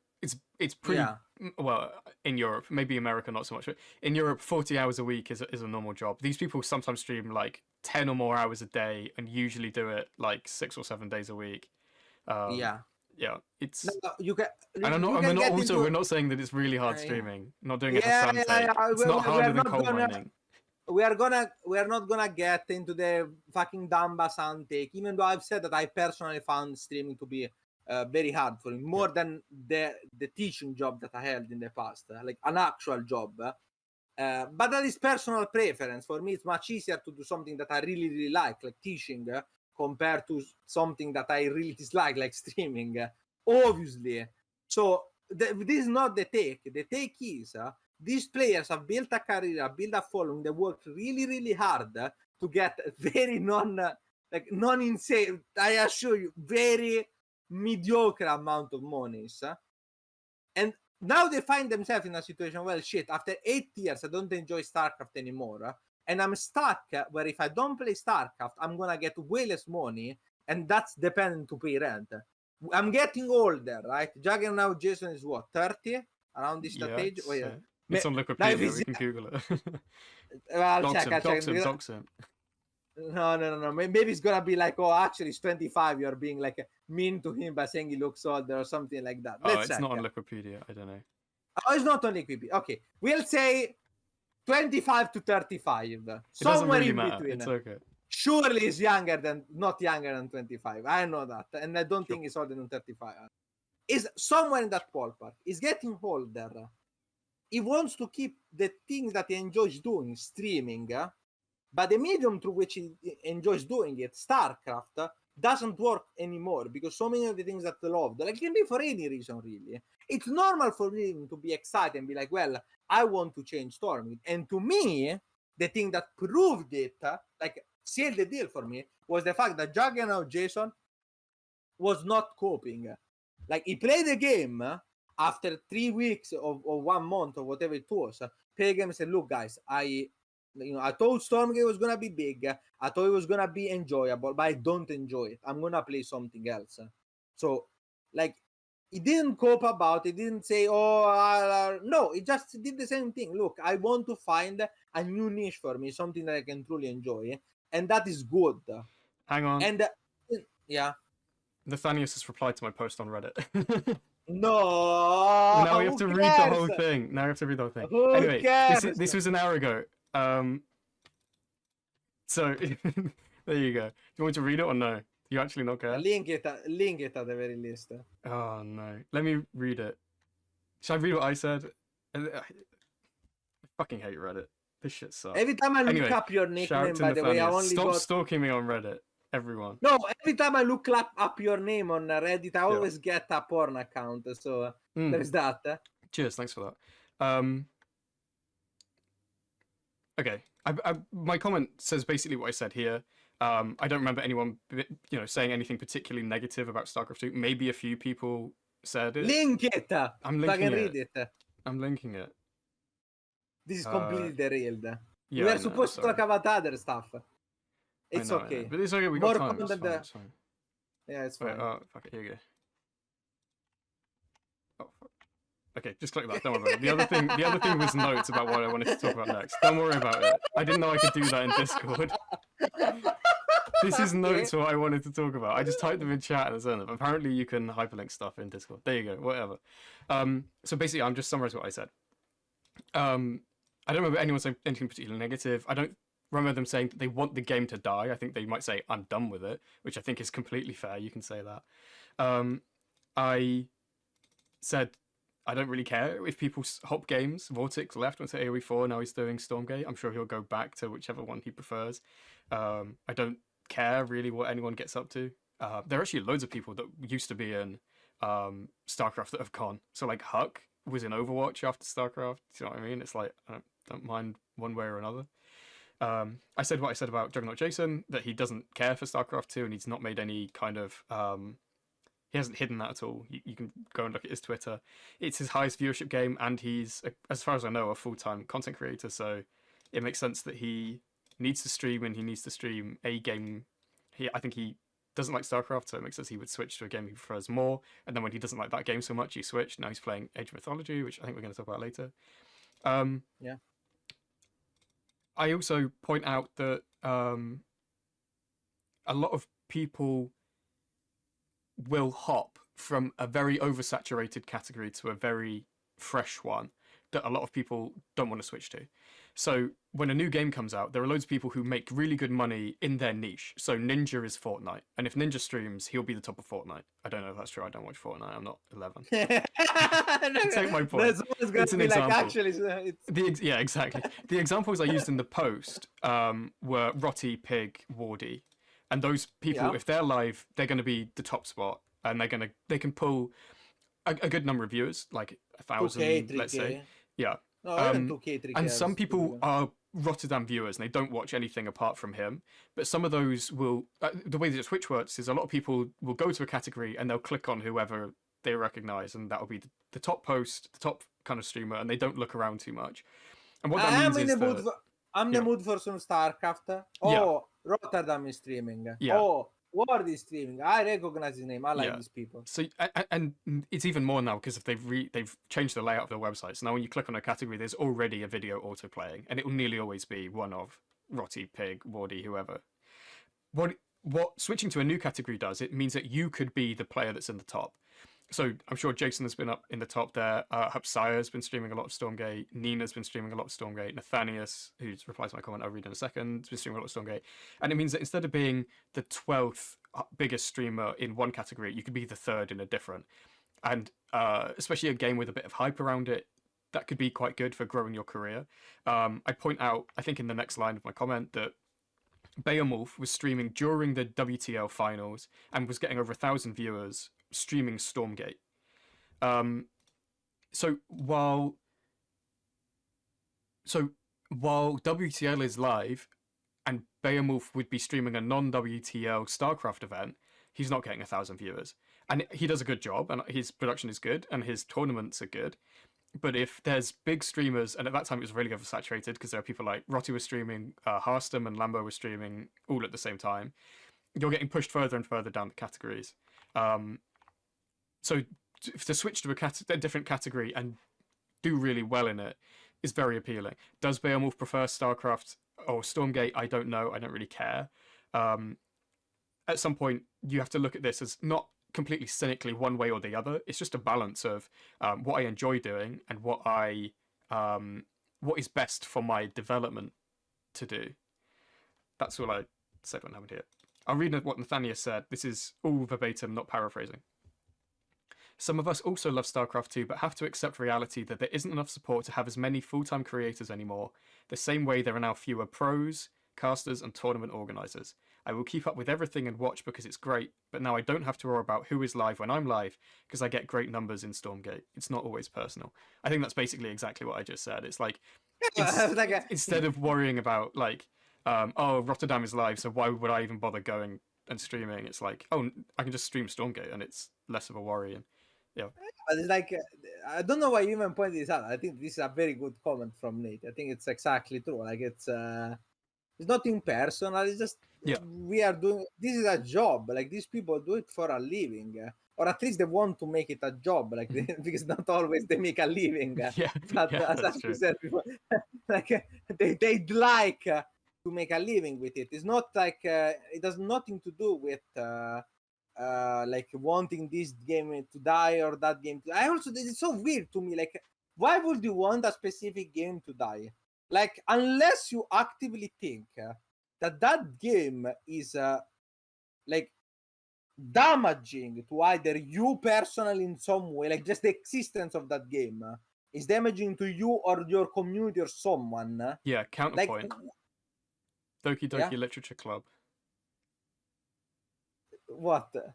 That game should not exist. Get rid of it. Anything by Yandere Dev, we can get rid of it. Fortnite can go. Roblox can go. What a fucking boomer take. What is this? No, Okay, you're right. let's So, I think to wrap this up, I think all that people have said is this game isn't for me. I'm going to stop playing it. And you can't be like, no, come back. You have to play. It's like, fuck off. Just they can go, oh, it's not for me. Do you know what I mean? It's like, okay, there's this is the same people who hate vegans. It's like just you can eat meat. They're just saying I'm not gonna. I admit there are some annoying at the very vegans and there are least, some annoying StarCraft fans. There are some exactly. annoying Stormgate fans. But like, there's loads of people who are just like, oh, I'm good. Don't. There are fine. some annoying bar fans. Yeah. There isn't the meme with Beyond Stay the away Reason. from my Hey, children. from their children. The guy with the Bible. Have you heard of Beyond the Reason? If you haven't watched, maybe we'll link an imgur or something, but we'll forget. Who cares? Now, I will forgive you. We basically wasted 15 minutes talking about a completely irrelevant. No, it's good. I still have one other thing I wanted to talk about. 1 second, I'll stop you there before you talk about this again. I know what you're going to talk. Before, I just want to say it's okay. I recently wasted quite a bit of my time because someone under the Raynor video on Arsene channel, the one where that's me in it, wrote a lengthy post that was very heavily uploaded, doing some analysis to why Raynor lost. And the analysis, like, conclusion was that the main problem was that it didn't have melee upgrade for broodlings. That's true. It's complete horseshit analysis. Like the whole thing was both wrong in what he said and also wrong by omission or like everything else that happened into the game. But it was evident to me that the guy like writing it was not in bad faith. Like it was not someone trying to Just shit on him or misguided. something. Yeah, it's just misguided. So I said, okay, I think this is really bad analysis, and then I went on a long post like trying to explain to him politely without calling him any names or anything like that. Good job. The fact, despite the fact I read that when there was a mention of that's why Hydra Larker Viper is a late game composition, which is not. It doesn't exist as a late game composition. But so I did think this is platinum analysis, okay? But I didn't comment on it. So I wrote a long post doing the calculation saying no, actually the broodlings are very relevant. They are not used for the damage. What is really good about the broodlings is stopping the enemy, blah, blah, blah. So I did some actual analysis, not even on the game, on the fact of that one specific thing was not evident. The guy made 2 more posts of analysis wrong, with wrong calculation. For example, getting wrong the damage on the Broodlord. I was like, okay, but still in good faith. Like it was evident to me that this person was actually like believe these things. Yep. So like I went like I also said, look, I'm Grandmaster. I'm literally in the video. I know what I'm talking about. How are you so confident? You know, like I wouldn't be confident myself in the sky, like pointing out what Raynor did wrong in that game precisely. Like what was the main cause of his loss? How come are you so confident? I did this whole thing. I just stopped. Then someone else noticed that. Like producer Papa even went into unit test to precisely reproduce the fight and calculate the things. They went all to this length. Then someone found the account. It was 3K. Fuck! This is. Fuck me! We need. I just realized what we need. We need a segment on the show where we talk about Reddit. We just talk about, we just go and find some shit that some moron has spouted on Reddit. Okay, your opinion is not any more or less valid depending on your MMR. Yeah. But be very mindful of thinking that you have the right analysis on a game unless you are incredibly good at that game. And like, I'm not talking, oh, I've gotten master. I'm talking, you have to be like, I'm planning to grandmaster. I'm top 100. I've been grandmaster for half of my life, half of my playing career at least. I will not be confident doing that analysis. If you are below me, if you are below like 5-5 and you are very confident in your analysis, stop. Have you ever heard of Beyond the Reason? Think, why am I so confident? Why is my analysis skill so much better than these guys that are thousands of them are above me, but yet I cannot play at that level? At some point you're like, how come I figured it out and in Diamond, but Reyna, who's 7k, hasn't got it? Now I think this is ironically where the term theorycraft came from. It's because there were so many people sitting on forums who weren't ever playing StarCraft, they were playing theorycraft, where they go and look up all the numbers and say like, and therefore ghosts actually lose to broodlords, and you're like, yeah, okay, buddy. It's like, wait. Yes. That's the term theory crafting originated from StarCraft? Yes, that's where that term comes from. And it was originally derogatory. It was originally like a bad thing. But you would say it to people like the person you're talking about who just sit there saying like, this is, just saying that, oh, here's what I think is true. And people who play the game better than them come and say that's wrong. There you go. You're blown my mind. Wait, is it really? Wait, really? I thought it was like as long as gaming itself. We're going to go start Googling now? No. You want to say about the thing that you wanted to say? Remember? Yes, you can Google what I'm talking about, and I'll talk about what I'm talking about. Yeah. You can go fact check. Did you know that? No, I believe you. Do you know that broccoli, Brussels sprouts, kale, and cauliflower all come from the same plant? Yeah. There you go. My mum didn't. She still doesn't believe me. But you know why? Because in Italian they're all the same word. So, okay. There you go. Easy, very easy. We will just call it part of this, part of this, part of this. Okay. There you go. Cavolfiore. Okay, here's what I need, because we nearly get 2 hours. Jesus. Yes. I want to say, and I think I'm going to say the name. Should I say the name? Up to you, man. I'm going to say the name, just to be really explicit. Killer Pigeon said on stream, after Elf beat Probe, to be really specific. Explain a bit of context. Yes, Elf beat Probe in the Stormgate World thing. Stormgate Nexus? I forget which way round it is. Yeah. Okay. Stormgate Nexus. Stormgate World Nexus tournament. Elf beat Probe. For backstory, Elf has been playing a lot and is really good. And is good at StarCraft and AoE4, or at least has been in the past. Probe has not played any Stormgate for ages. He came back and posted in general chat saying, how come everyone is playing dogs now and why are they so good? So he's, like, I'm not trying to call him out, but he was a little bit clueless. After Elf beat Probe on stream, Killer Pigeon comes in and says, oh, well, Infernal's looking pretty strong, huh? No, okay, wait, come on. Okay, what have I missed? Okay, so I'll explain, because Art is giving an interpretation here and not a... Okay. So what happened is Killer Pigeon had the interview after, and the interview was with other casters. And they were discussing about the fact that this was an upset. Now, outside of the fact that I had Elf put as the favorite, because I know that she's a very good player, and I also know that Probe wasn't playing that much, and his level tends to be inconsistent at best. But the caster couldn't have known that, because sure. maybe... Yeah, okay, that's true. Sorry. Bless you.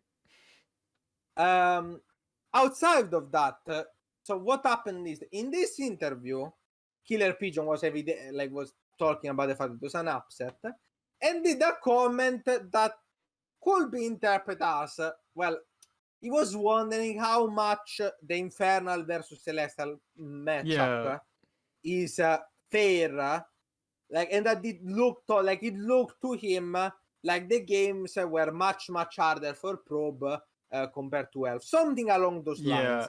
maybe I take more of an issue in kind of the way he said it, or the wording. Exactly. I think I am willing to believe that the intention there were not necessarily malicious. As in, I believe the thing is like it was more talking like why the possible explanation about what this happened. Could the way the matchup is playing right now have something to do with it? As in, maybe people haven't figured out something else, like something along those lines. But so that's why I want to say like. I think you like by saying it the way you said. Maybe I was being too uncharitable. Yep. You are being a bit too uncharitable. What I will say is that I heard a lot of people have interpreted that as a comment that was out of line. Okay. The reason being is that because from a normal English understanding of the viewer, so no particularly charitable interpretation or hyper niche use of certain words, it did sound like it was implying that the upset came about mostly as a result of game balance. Yeah. And to say that so the only reason I brought it player up that has practiced really hard. Yeah, exactly. The only reason I bring it up is because I found it to be very minimizing and therefore a little bit upsetting. I don't know that I have much of a point except to say like, can we not do that? It'd be cool if we didn't say, you know, like people jokingly some say like, oh, terror number or something, but like, let's try and avoid it if we can. I think the reason I bring it up is because we know already that there's like some toxic influence from StarCraft community, maybe, you know, wherever people came from, Dota area, whatever. Let's try and leave them behind. We can do better. That's all right. We don't need those parts. As I always say, you can always hold the opinion that X or Y won because of balance or they were not as skilled. And I think that's a fair opinion. I don't think thinking that is toxic, actually. I don't even think saying it if you are with your friends, if you are with like talking with someone else. I don't even consider that shit talking. Oh, I think the balance right here is not proper. Sure. I think that player played worse in that match and should not have won. I don't think this is a toxic opinion itself. The problem is not analyzing and discussing games retroactively, is minimizing players' achievements as they happen. Yeah. Especially on a live public. Yeah. So I've said this before. In private, I have very strong opinions about players.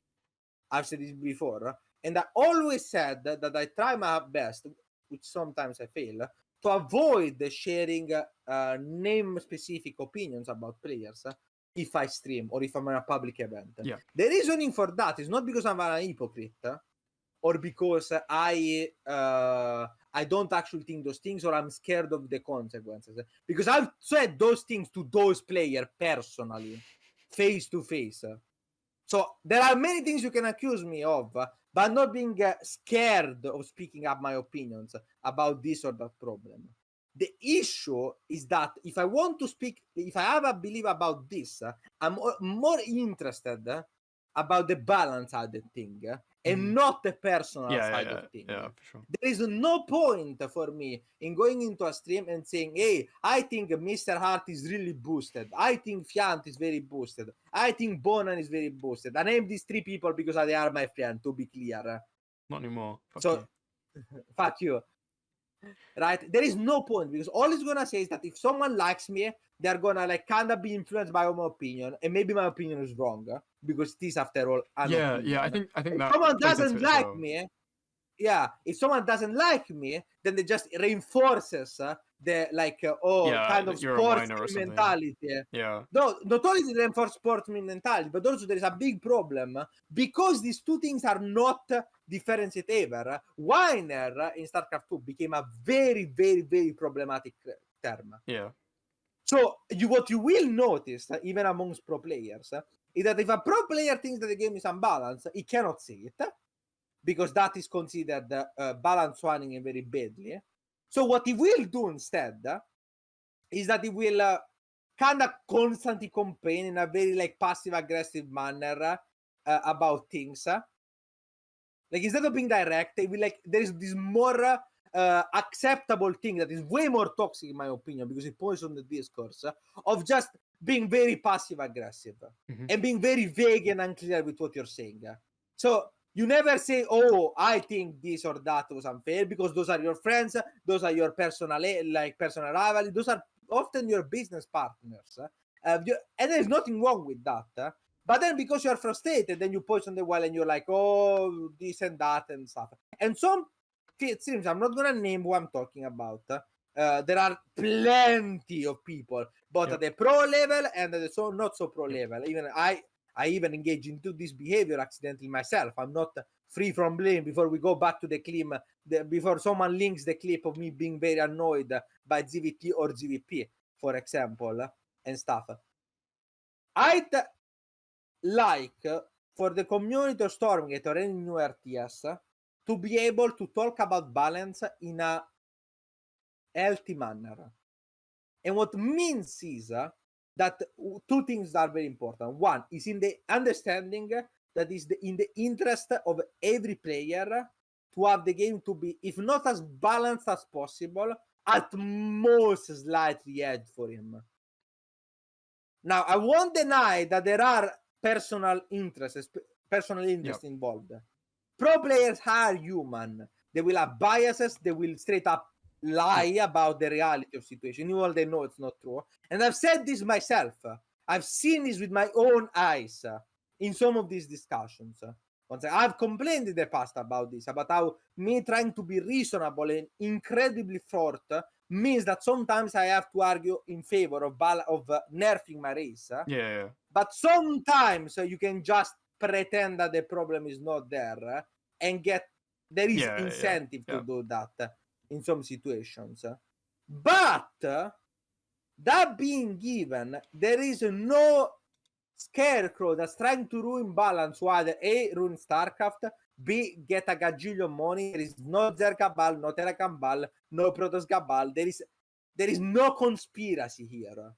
The conspiracy is in your head, and the reason why you see it as a conspiracy is because you believe it as team sports, and because you see it as team sports, and you see like balance as an issue. I want to win more game instead of I want to make the game more fair and fun for everyone. Then to you that you are in bad faith, and to you viewer that has this understanding of balance as a me versus you thing, obviously you're gonna project that opinion on everyone. So every balance patch, every balance change will to you look like an attack, almost a personal injustice, one. Yeah. An injustice, an attack. But your balance takes are the sacred truth. And if you think about the game like that, please leave it behind. If you think about player as saying, "Oh, this player only won because it's boosted. This player," and you say that, This and player would have won if the game was fair. Yeah. Yeah. Well, by the way, it's not even necessarily wrong. That can happen. Yeah. The problem is that if you have that opinion, you are free to discuss that in the appropriate manner. But just saying, like if you have a problem with balance, saying, "Oh, I don't think, I don't think HaRT should have won against Bonan in that tournament," it doesn't do anything. It doesn't actually address the balance. All it does is that people are gonna go to HaRT, call him boosted, go to Bonan and balance wine in Bonan chat and say, "Oh, you should have won that game if only Protoss or Zerg wasn't so imba." It doesn't help anyone. The only thing it does is spread toxicity. I think in this case, this. In this case it was particularly bad because there's loads of people watching the stream who aren't very good and don't know much about Stormgate. So when someone on the stream says this thing is too powerful, then when they watch the rest of the games they think, "Oh, well, that thing is too powerful, so that must mean that Snockstar losing is a skill issue or something." And it's like, I don't know, the whole thing kind of annoyed me. And I just found it funny because ultimately it was a Mana parting finals, and obviously parting won the whole thing because it turns out Celestial was pretty good. Anyway, I want to clear the air because I don't hate Killerfish at all. I think he did a pretty good job apart from casting, that. And I just memed on him a bit in Twitch chat because every time there was a Vanguard playing against Inferno and winning, I would say, Luciferon's in real trouble here, and then he would like 3-0, but it's all good. Don't worry about it. Also, for anyone that is listening, because this has been brought up to me, if the player wants to be referred to, and I'm not gonna in general, this has happened a couple of times. Yeah. The player wants to be known and referred to as Health. even like okay, I understand that their previous name was something that contains swear words in it, so you couldn't put it in the title. And I understand that for the likeness of consistency, you would like to use the same name over and over again. But if she's not comfortable with one name, just use the one that like We got to do it. And everyone also, else uses. get Elf on the Balance Council. And this is not, by the way, this is not about Killer Pigeon, but because it looks now suspicious. But I'm talking about a it's just a different general issue. subject. And Killer Pigeon, make sure you get Elf on the Balance Council. We know it's you, Killer Pigeon. We know you're behind it all. No, I feel like we said everyone's name today. We drop some other names. Who else do we hate? No. You know who I really, really hate? Serral. Yeah, Sarah, come on the podcast to defend yourself. Sarah, I'm throwing the gauntlet. You know, we had a really nice discussion. I love the guy, but we have to create drama. So, Serral, you are boosted. There must be someone we actually hate. Someone that I can beep out in post. I'm struggling at the moment. I mean, at the start we have I've got a couple. At the start I said one. Yeah, I said at the start I said this. Yeah. Don't worry about it. Great minds do think alike. Yes. Okay.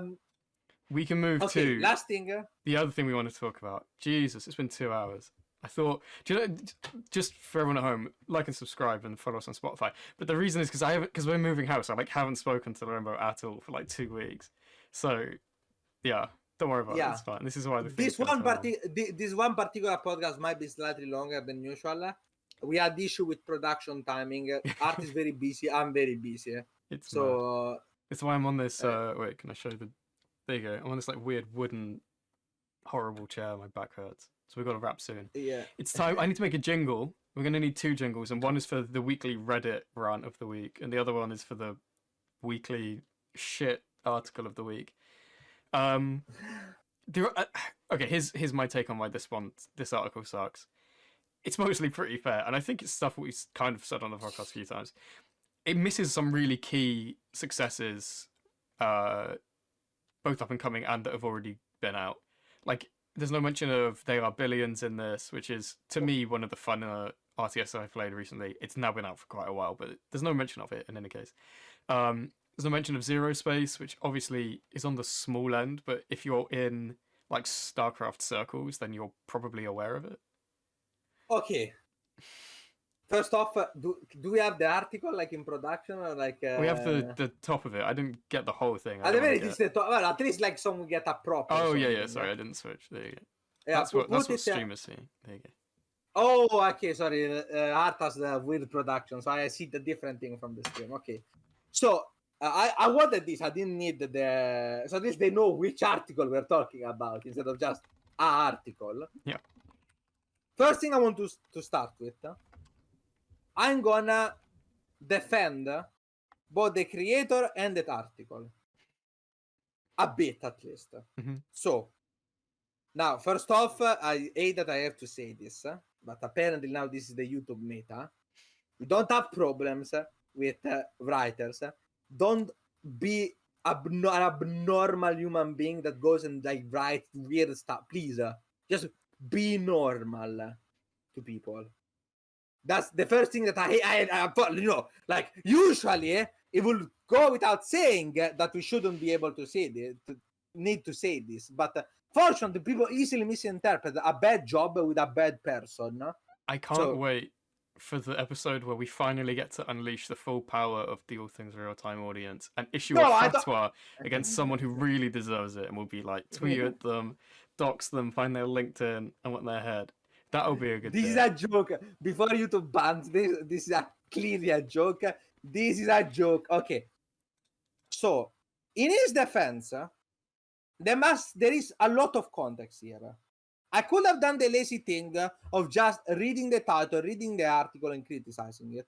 But I happen to know, because I looked into it, that this article is actually part of a trilogy of articles, which is the third one. Yep.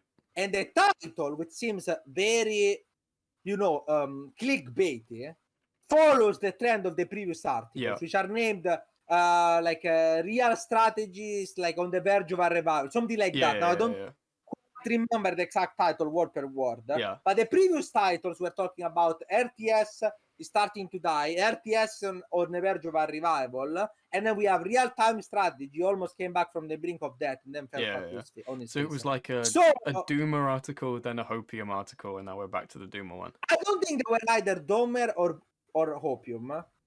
This is the authors. So I will say the props I wanted to give it to him is that while I don't think it's a good article, I don't think it's a bad article because, for example, of lack of trying or lack of research. Maybe a bit of lack of research, but not that much. Because in the article, the guy goes pretty in depth about plenty of RTSs that are not that well known. And you read the article, so you will know what I'm talking about. Dune Spice War being an example. Is that the one that you hadn't like, heard of? Yeah, that was the one that I didn't heard of, but I was under the impression it was more of a 4X. Yeah, that's true. Yeah. Sins of the Solar. Wait, what is it? Fuck. Sins of the Solar Empire. Yeah. Empire, yes. Fine. They have to really get simpler titles. Okay? This is why RTS is dying. It's because all of the games are way too. Their names are terrible. It's like StarCraft 2: Legacy of the Void. Just come on now, be real. Like short, guys. Please make it short. I cannot remember it. Dune 2 Spice World. Not to be confused with Dune 2000, which is actually published in 1998, or maybe it's called Dune 1998 and it's published in the 2000. I can never remember which one. Didn't we talk about Dune Spice Wars before? Because Lock is a goat at the original Dune. No, the original Dune. Yeah. Yeah, but didn't we talk about that because of Dune Spice Wars? Why did we talk about that? No, because we talked about the fact that there are plenty of RTSs in the past in the context of Brood War, I think. Okay. People tend to remember Brood War, Age of Empires, and Command and Conquer, maybe. Mm-hmm. But actually, like the panoramic there was quite a bit more complex than people for sure. think. So I will give him props because the writing, I have no problems with the writing itself. I think it's written well, in my opinion. It's clear. It's not too long. It doesn't say anything that's factually false or insane. Or so to call it like shit article is to do the bit shit weekly article. However, that being said, I do think that unfortunately this suffer from the same problems as the previous two articles of this series suffer, and that is lack of perspective, and maybe a bit of lack of I wouldn't say insider knowledge but understanding how these things work inside, like how the system works inside, or how RTS communities works in general. I won't claim to be the most knowledgeable person ever about every RTS at the same time, but I am pretty in tune with the community in general because I've played at a high level a gajillion RTSs. Recently got back into Age of Empires 2. Stay tuned for more news about that. Again, gonna try it out after being annoyed with the camera movements. But still, this game, I'm going to summarize the article. The article talks about the fact that some of the very hyped titles that were really hyped and really talked about. And big ones that came out of big studios 3, too. Yeah. Homeworld 3, Command and Conquer 3, and Stormgate had poor performance, poor sales, poor receptions, and were not really liked. Mm-hmm. So because his previous article focused on this new up-and-coming title that had a lot of hype on it, this one also focuses on the same ones and does talk about the fact that they were underperforming and it looks like the RTS genre that was like reviving is not gonna like revive after all. The problem is, I think he jumped the gun.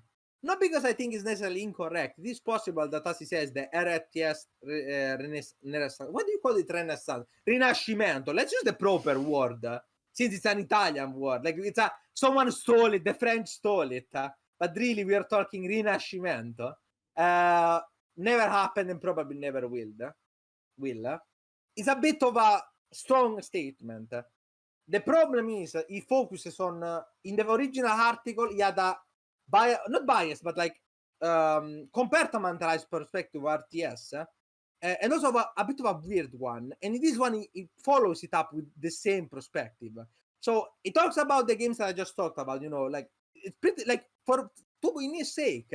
The description of like some of what like went wrong and stuff, while being pretty basic, is not wrong. Like it's not. And what he said about Stormgate, I think, was really accurate. So he basically said, I don't think early access model maybe works for StarCraft for RTS games. In particular, he points out that they need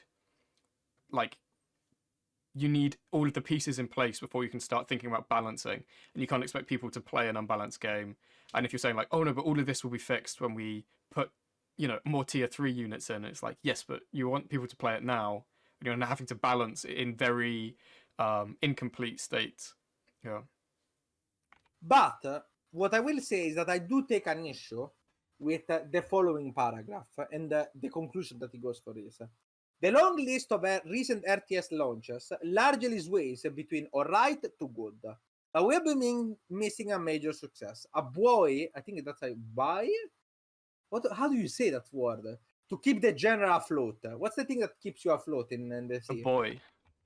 A boy. Okay. The Great War was about... I think Americans say buoy or something. Isn't it called buoyancy? Like the property that keeps buoyancy. Oh, it's buoyancy. Buoyancy. So the object is called a buoy, but it's very confusing. Okay. The Great War was a valiant attempt to untangle World War I, but it was just too conservative. Dune Spice Wars was pretty well received and some novel idea in its hybridization of the 4X and RTS genre, but it's not especially memorable example of either of them. We also got Warhammer Age of Sigmar Realms of Ruin, a game with too many columns that failed to leave a mark, and Men of War 2, a perfectly serviceable, if uneven, alternative to Company of Heroes 3. Oh, it was Company of Heroes. What did I say? Did I say Command and Conquer? That was a slip of the tongue. I think Command and Conquer 3 is like 10 years old. Yeah, probably older than that. Well, definitely older than that, my bad, sorry. Like, that was a slip of tongue. Crucially, none of these games really inspire return trips. The best RTS games keep calling you back to replay their best missions, engage in a good old comp, good old-fashioned comp stomp. Sorry, it's a pretty hard sentence to read. Or brawl with pals. With this lot, the compulsion just isn't there. So, the problem that I have with this is that, in my opinion, it misunderstands the reason why people play RTS and a bit of the genre. And it misses it in two ways. First, it misses it on the eSports side, and then it also misses it on the casual side. So, the problem with this statement is that eSport has a huge, RTS as a huge eSport success is more or less a relic of the past. Now, we could talk about reviving it, how we could see more success in the future, but when eSport was predominantly dominated by RTS, there were very, very little competitive games that were considered high skill saving and that saw a eSport scene. Yeah. That was the biggest Counter-Strike. And that's about it, maybe.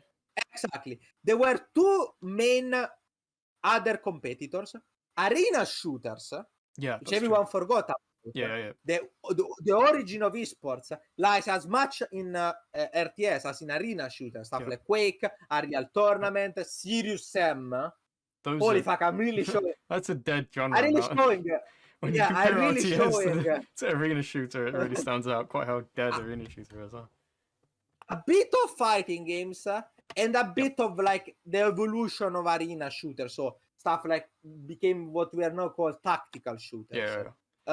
Counter-Strike. Early on, there were like Call of Duty and Battlefield esports, but they were always pretty minor as well. But they had some investment early. Yeah, they had a lot of. They could have like good money in it, but as far as like numbers and community and stuff, Battlefield and Call of Duty were considered at the time. Now, justly or unjustly, I don't care. Like, this is not a PC Master Race thing. They were always considered less competitive, less skilled, and not a serious gaming and stuff like that. Now, I'm sure someone is going to come in the comment and tell me, actually, I lived through the 1998 and Diablo 2 eSport was huge. Like, there was some other eSport that I'm missing and not remembering or not doing it. And forgive me if I do this. But in the context of that, eSport being a major player, RTS being a major player in eSports, made way more sense. It was one of the few games that could do it after all. In the context of modern game industry, where there are plenty of other games that are equally as competitive, way more approachable, way more like fun, just enjoyable as a casual experience. Social maybe too. Social, yeah. Stuff like you go from the MOBA, so Dota, League of Legends, then you have stuff like what's it called? Like competitive shooters, the modern competitive shooters. So count CS:GO. Well, now that CS:GO doesn't CS2. exist anymore. Yeah. It's CS2. Then we had for a while. I was talking about the stuff like the mix between tactical shooters and MOBA. So Overwatch, Valorant, and now Deadlock. Then we had the stuff like Apex, which I wouldn't even know how to characterize in this mess. It's a shooter, a battle arena. Apex is in the same as Fortnite, and there was some Fortnite esports as well. Exactly. A battle arena kind of gameplay.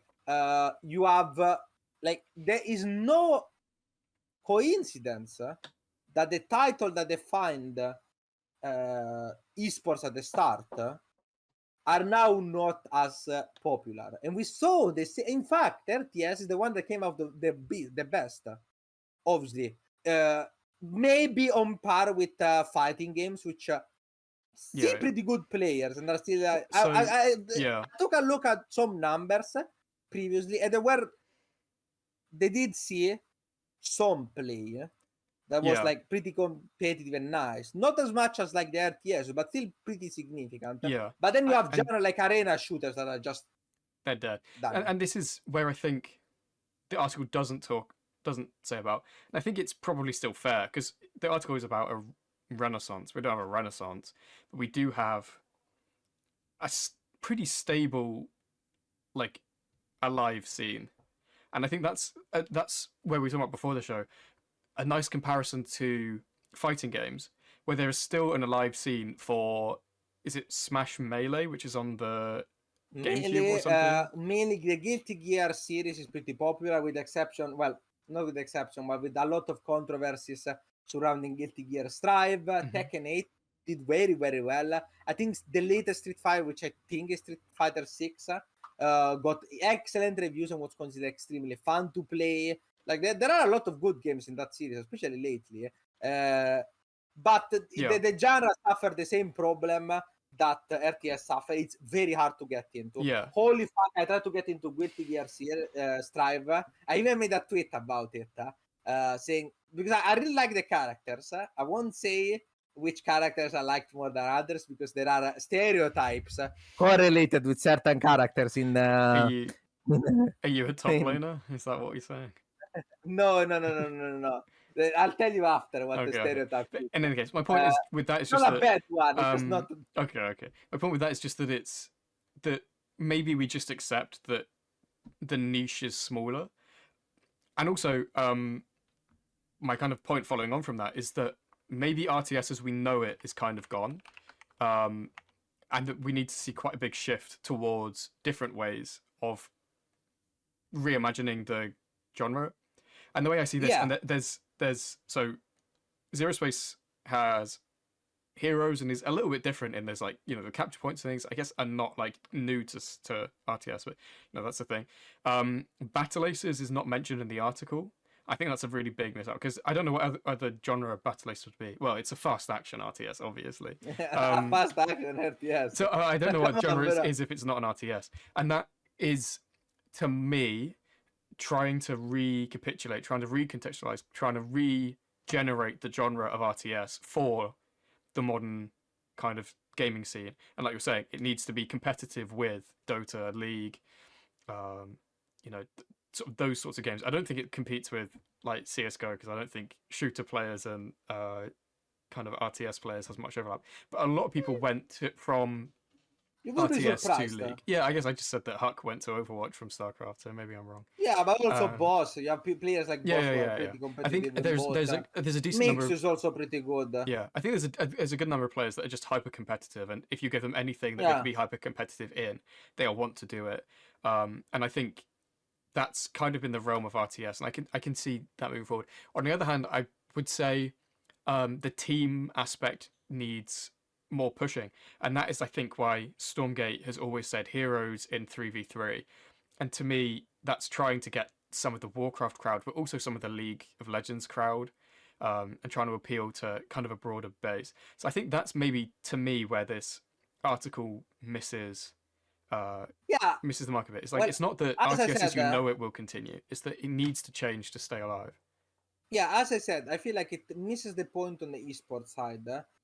But then, and that's what I was saying when talking about the more. I've read it before about the more, let's say, not hyper competitive side of RTS. It also misses it all misses a lot of things big time.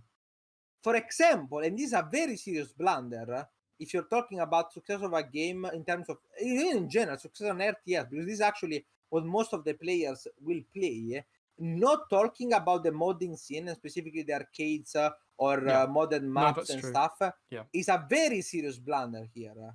Yep. Why? Because that's not only an incredibly majority of the game, of the players, but that's also literally what spawned MOBAs. Because for those who don't know, the reason why Dota 2 is called Dota 2 is because Dota stands for Defense of the Ancients, which is a mod for Warcraft 3. Yep. Or is it even Warcraft 2? I think maybe it was I Warcraft don't 2 and know. even ported. Yeah, you might be right. It's definitely in Warcraft 3, but now I'm doubting myself. But the gist of it is that the arcade community is incredibly big and influential. The modding community is incredibly big and influential, and has shaped gaming in general way more than you think. A lot, like a whole genre spawned for like fucking Squadron TD. Like what's the game that most plays non-stop? Legion TD2. Yeah. Legion TD2. Like whole games have spawned that are either inspired or copying StarCraft 2 maps, StarCraft 2 arcade maps. So yeah, that's a really fair point. Like missing it that also part. doesn't mention co-op in the article as well, which is He doesn't mention co-op. a big stable population in StarCraft. And then this is wild to me. When he's mentioning, okay, well, the games that don't go for return trips and so on, it doesn't mention like all of the games that are single player focused or that have good campaigns. So, for example, I can name the very obvious one, which I already named. There are billions, but I can actually name something that nobody played. I don't know why it's a goated game. Last Train Home. If you have never played Last Train, yeah, I know. I think I played the game. The people that played Last Train Home, it's me, Grant. Yeah, because that's where I took it from. Me, Grant, and the developer's mother or something. And so I bet many Mixu has played it. Mixu's played everything. No, because it only has single player, so Mixu's probably not Mixu won't care. Yeah, but then Mixu won't care. But that's why I said single player only. Just like there are billions, there is no competitive side. Here's my question. I googled the game. Yeah. It's called Last Train Home. I'm seeing lots of pictures of trains. Yeah. Do you have to be autistic to play this game? No, fuck, you cannot say that. You have to bleep that out. No, what? Why? No way. No way. You're not beating the allegations. It's fine. I'm not. No, it's actually based on a real historical fact. A group of after World War One, almost got it wrong.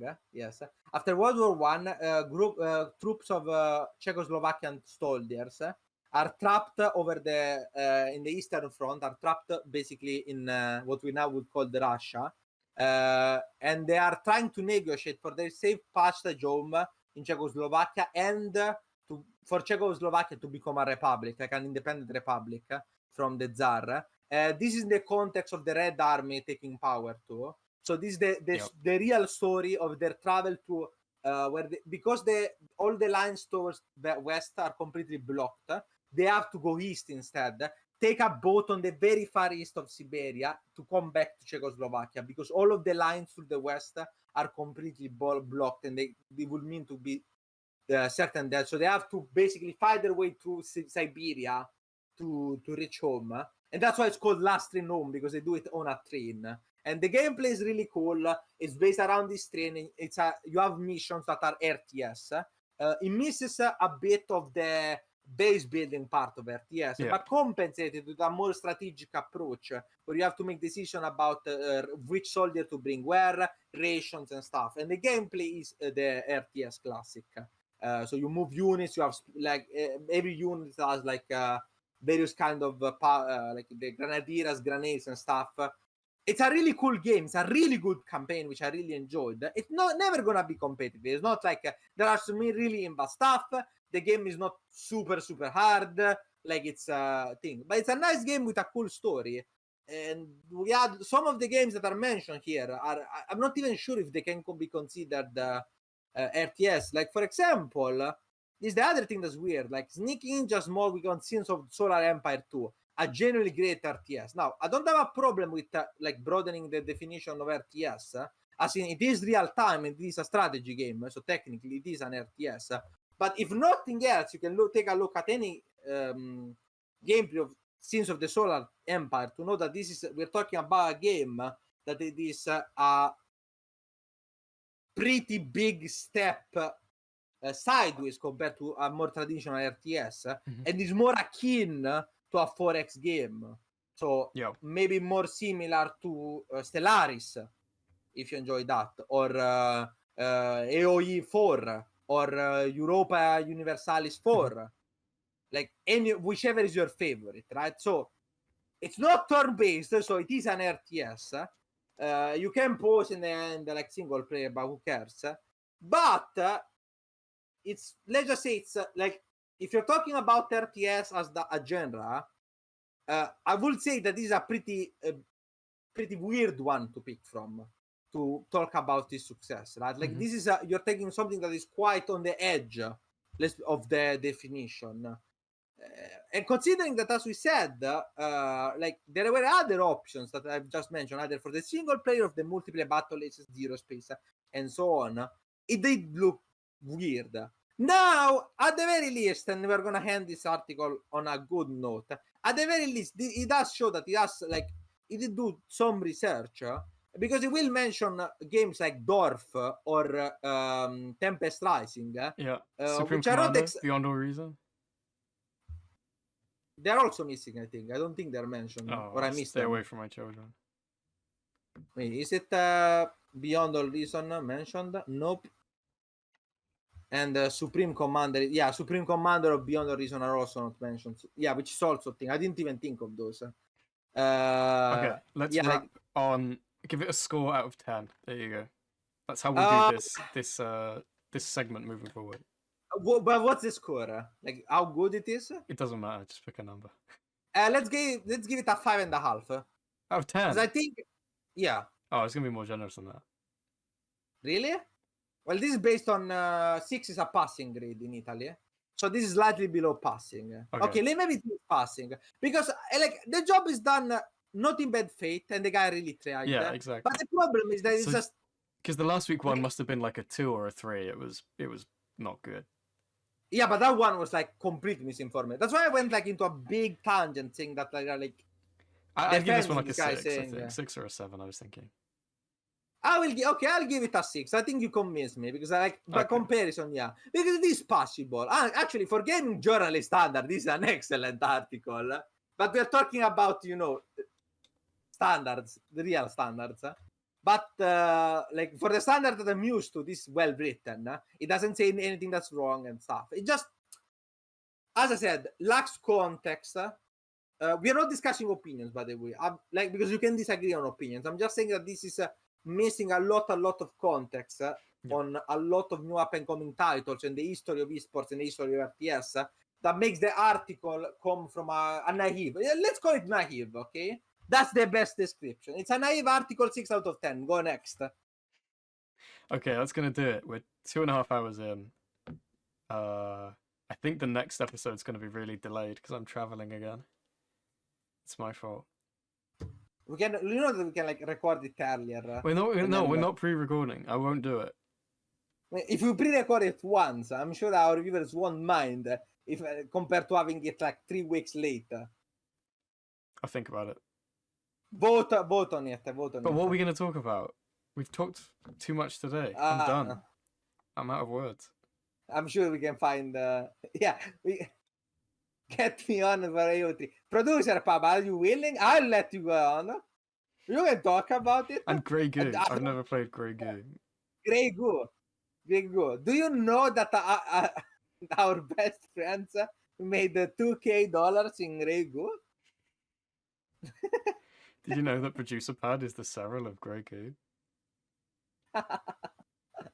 Thanks for watching, everyone. Don't forget to like and subscribe. Do follow us on Spotify. Like and subscribe. Even though I'm so bad at putting the episodes on Spotify, I promise I'll do it if you follow us on Spotify. Share with your friends. What else did we say? Leave a comment telling us how bad the intro was.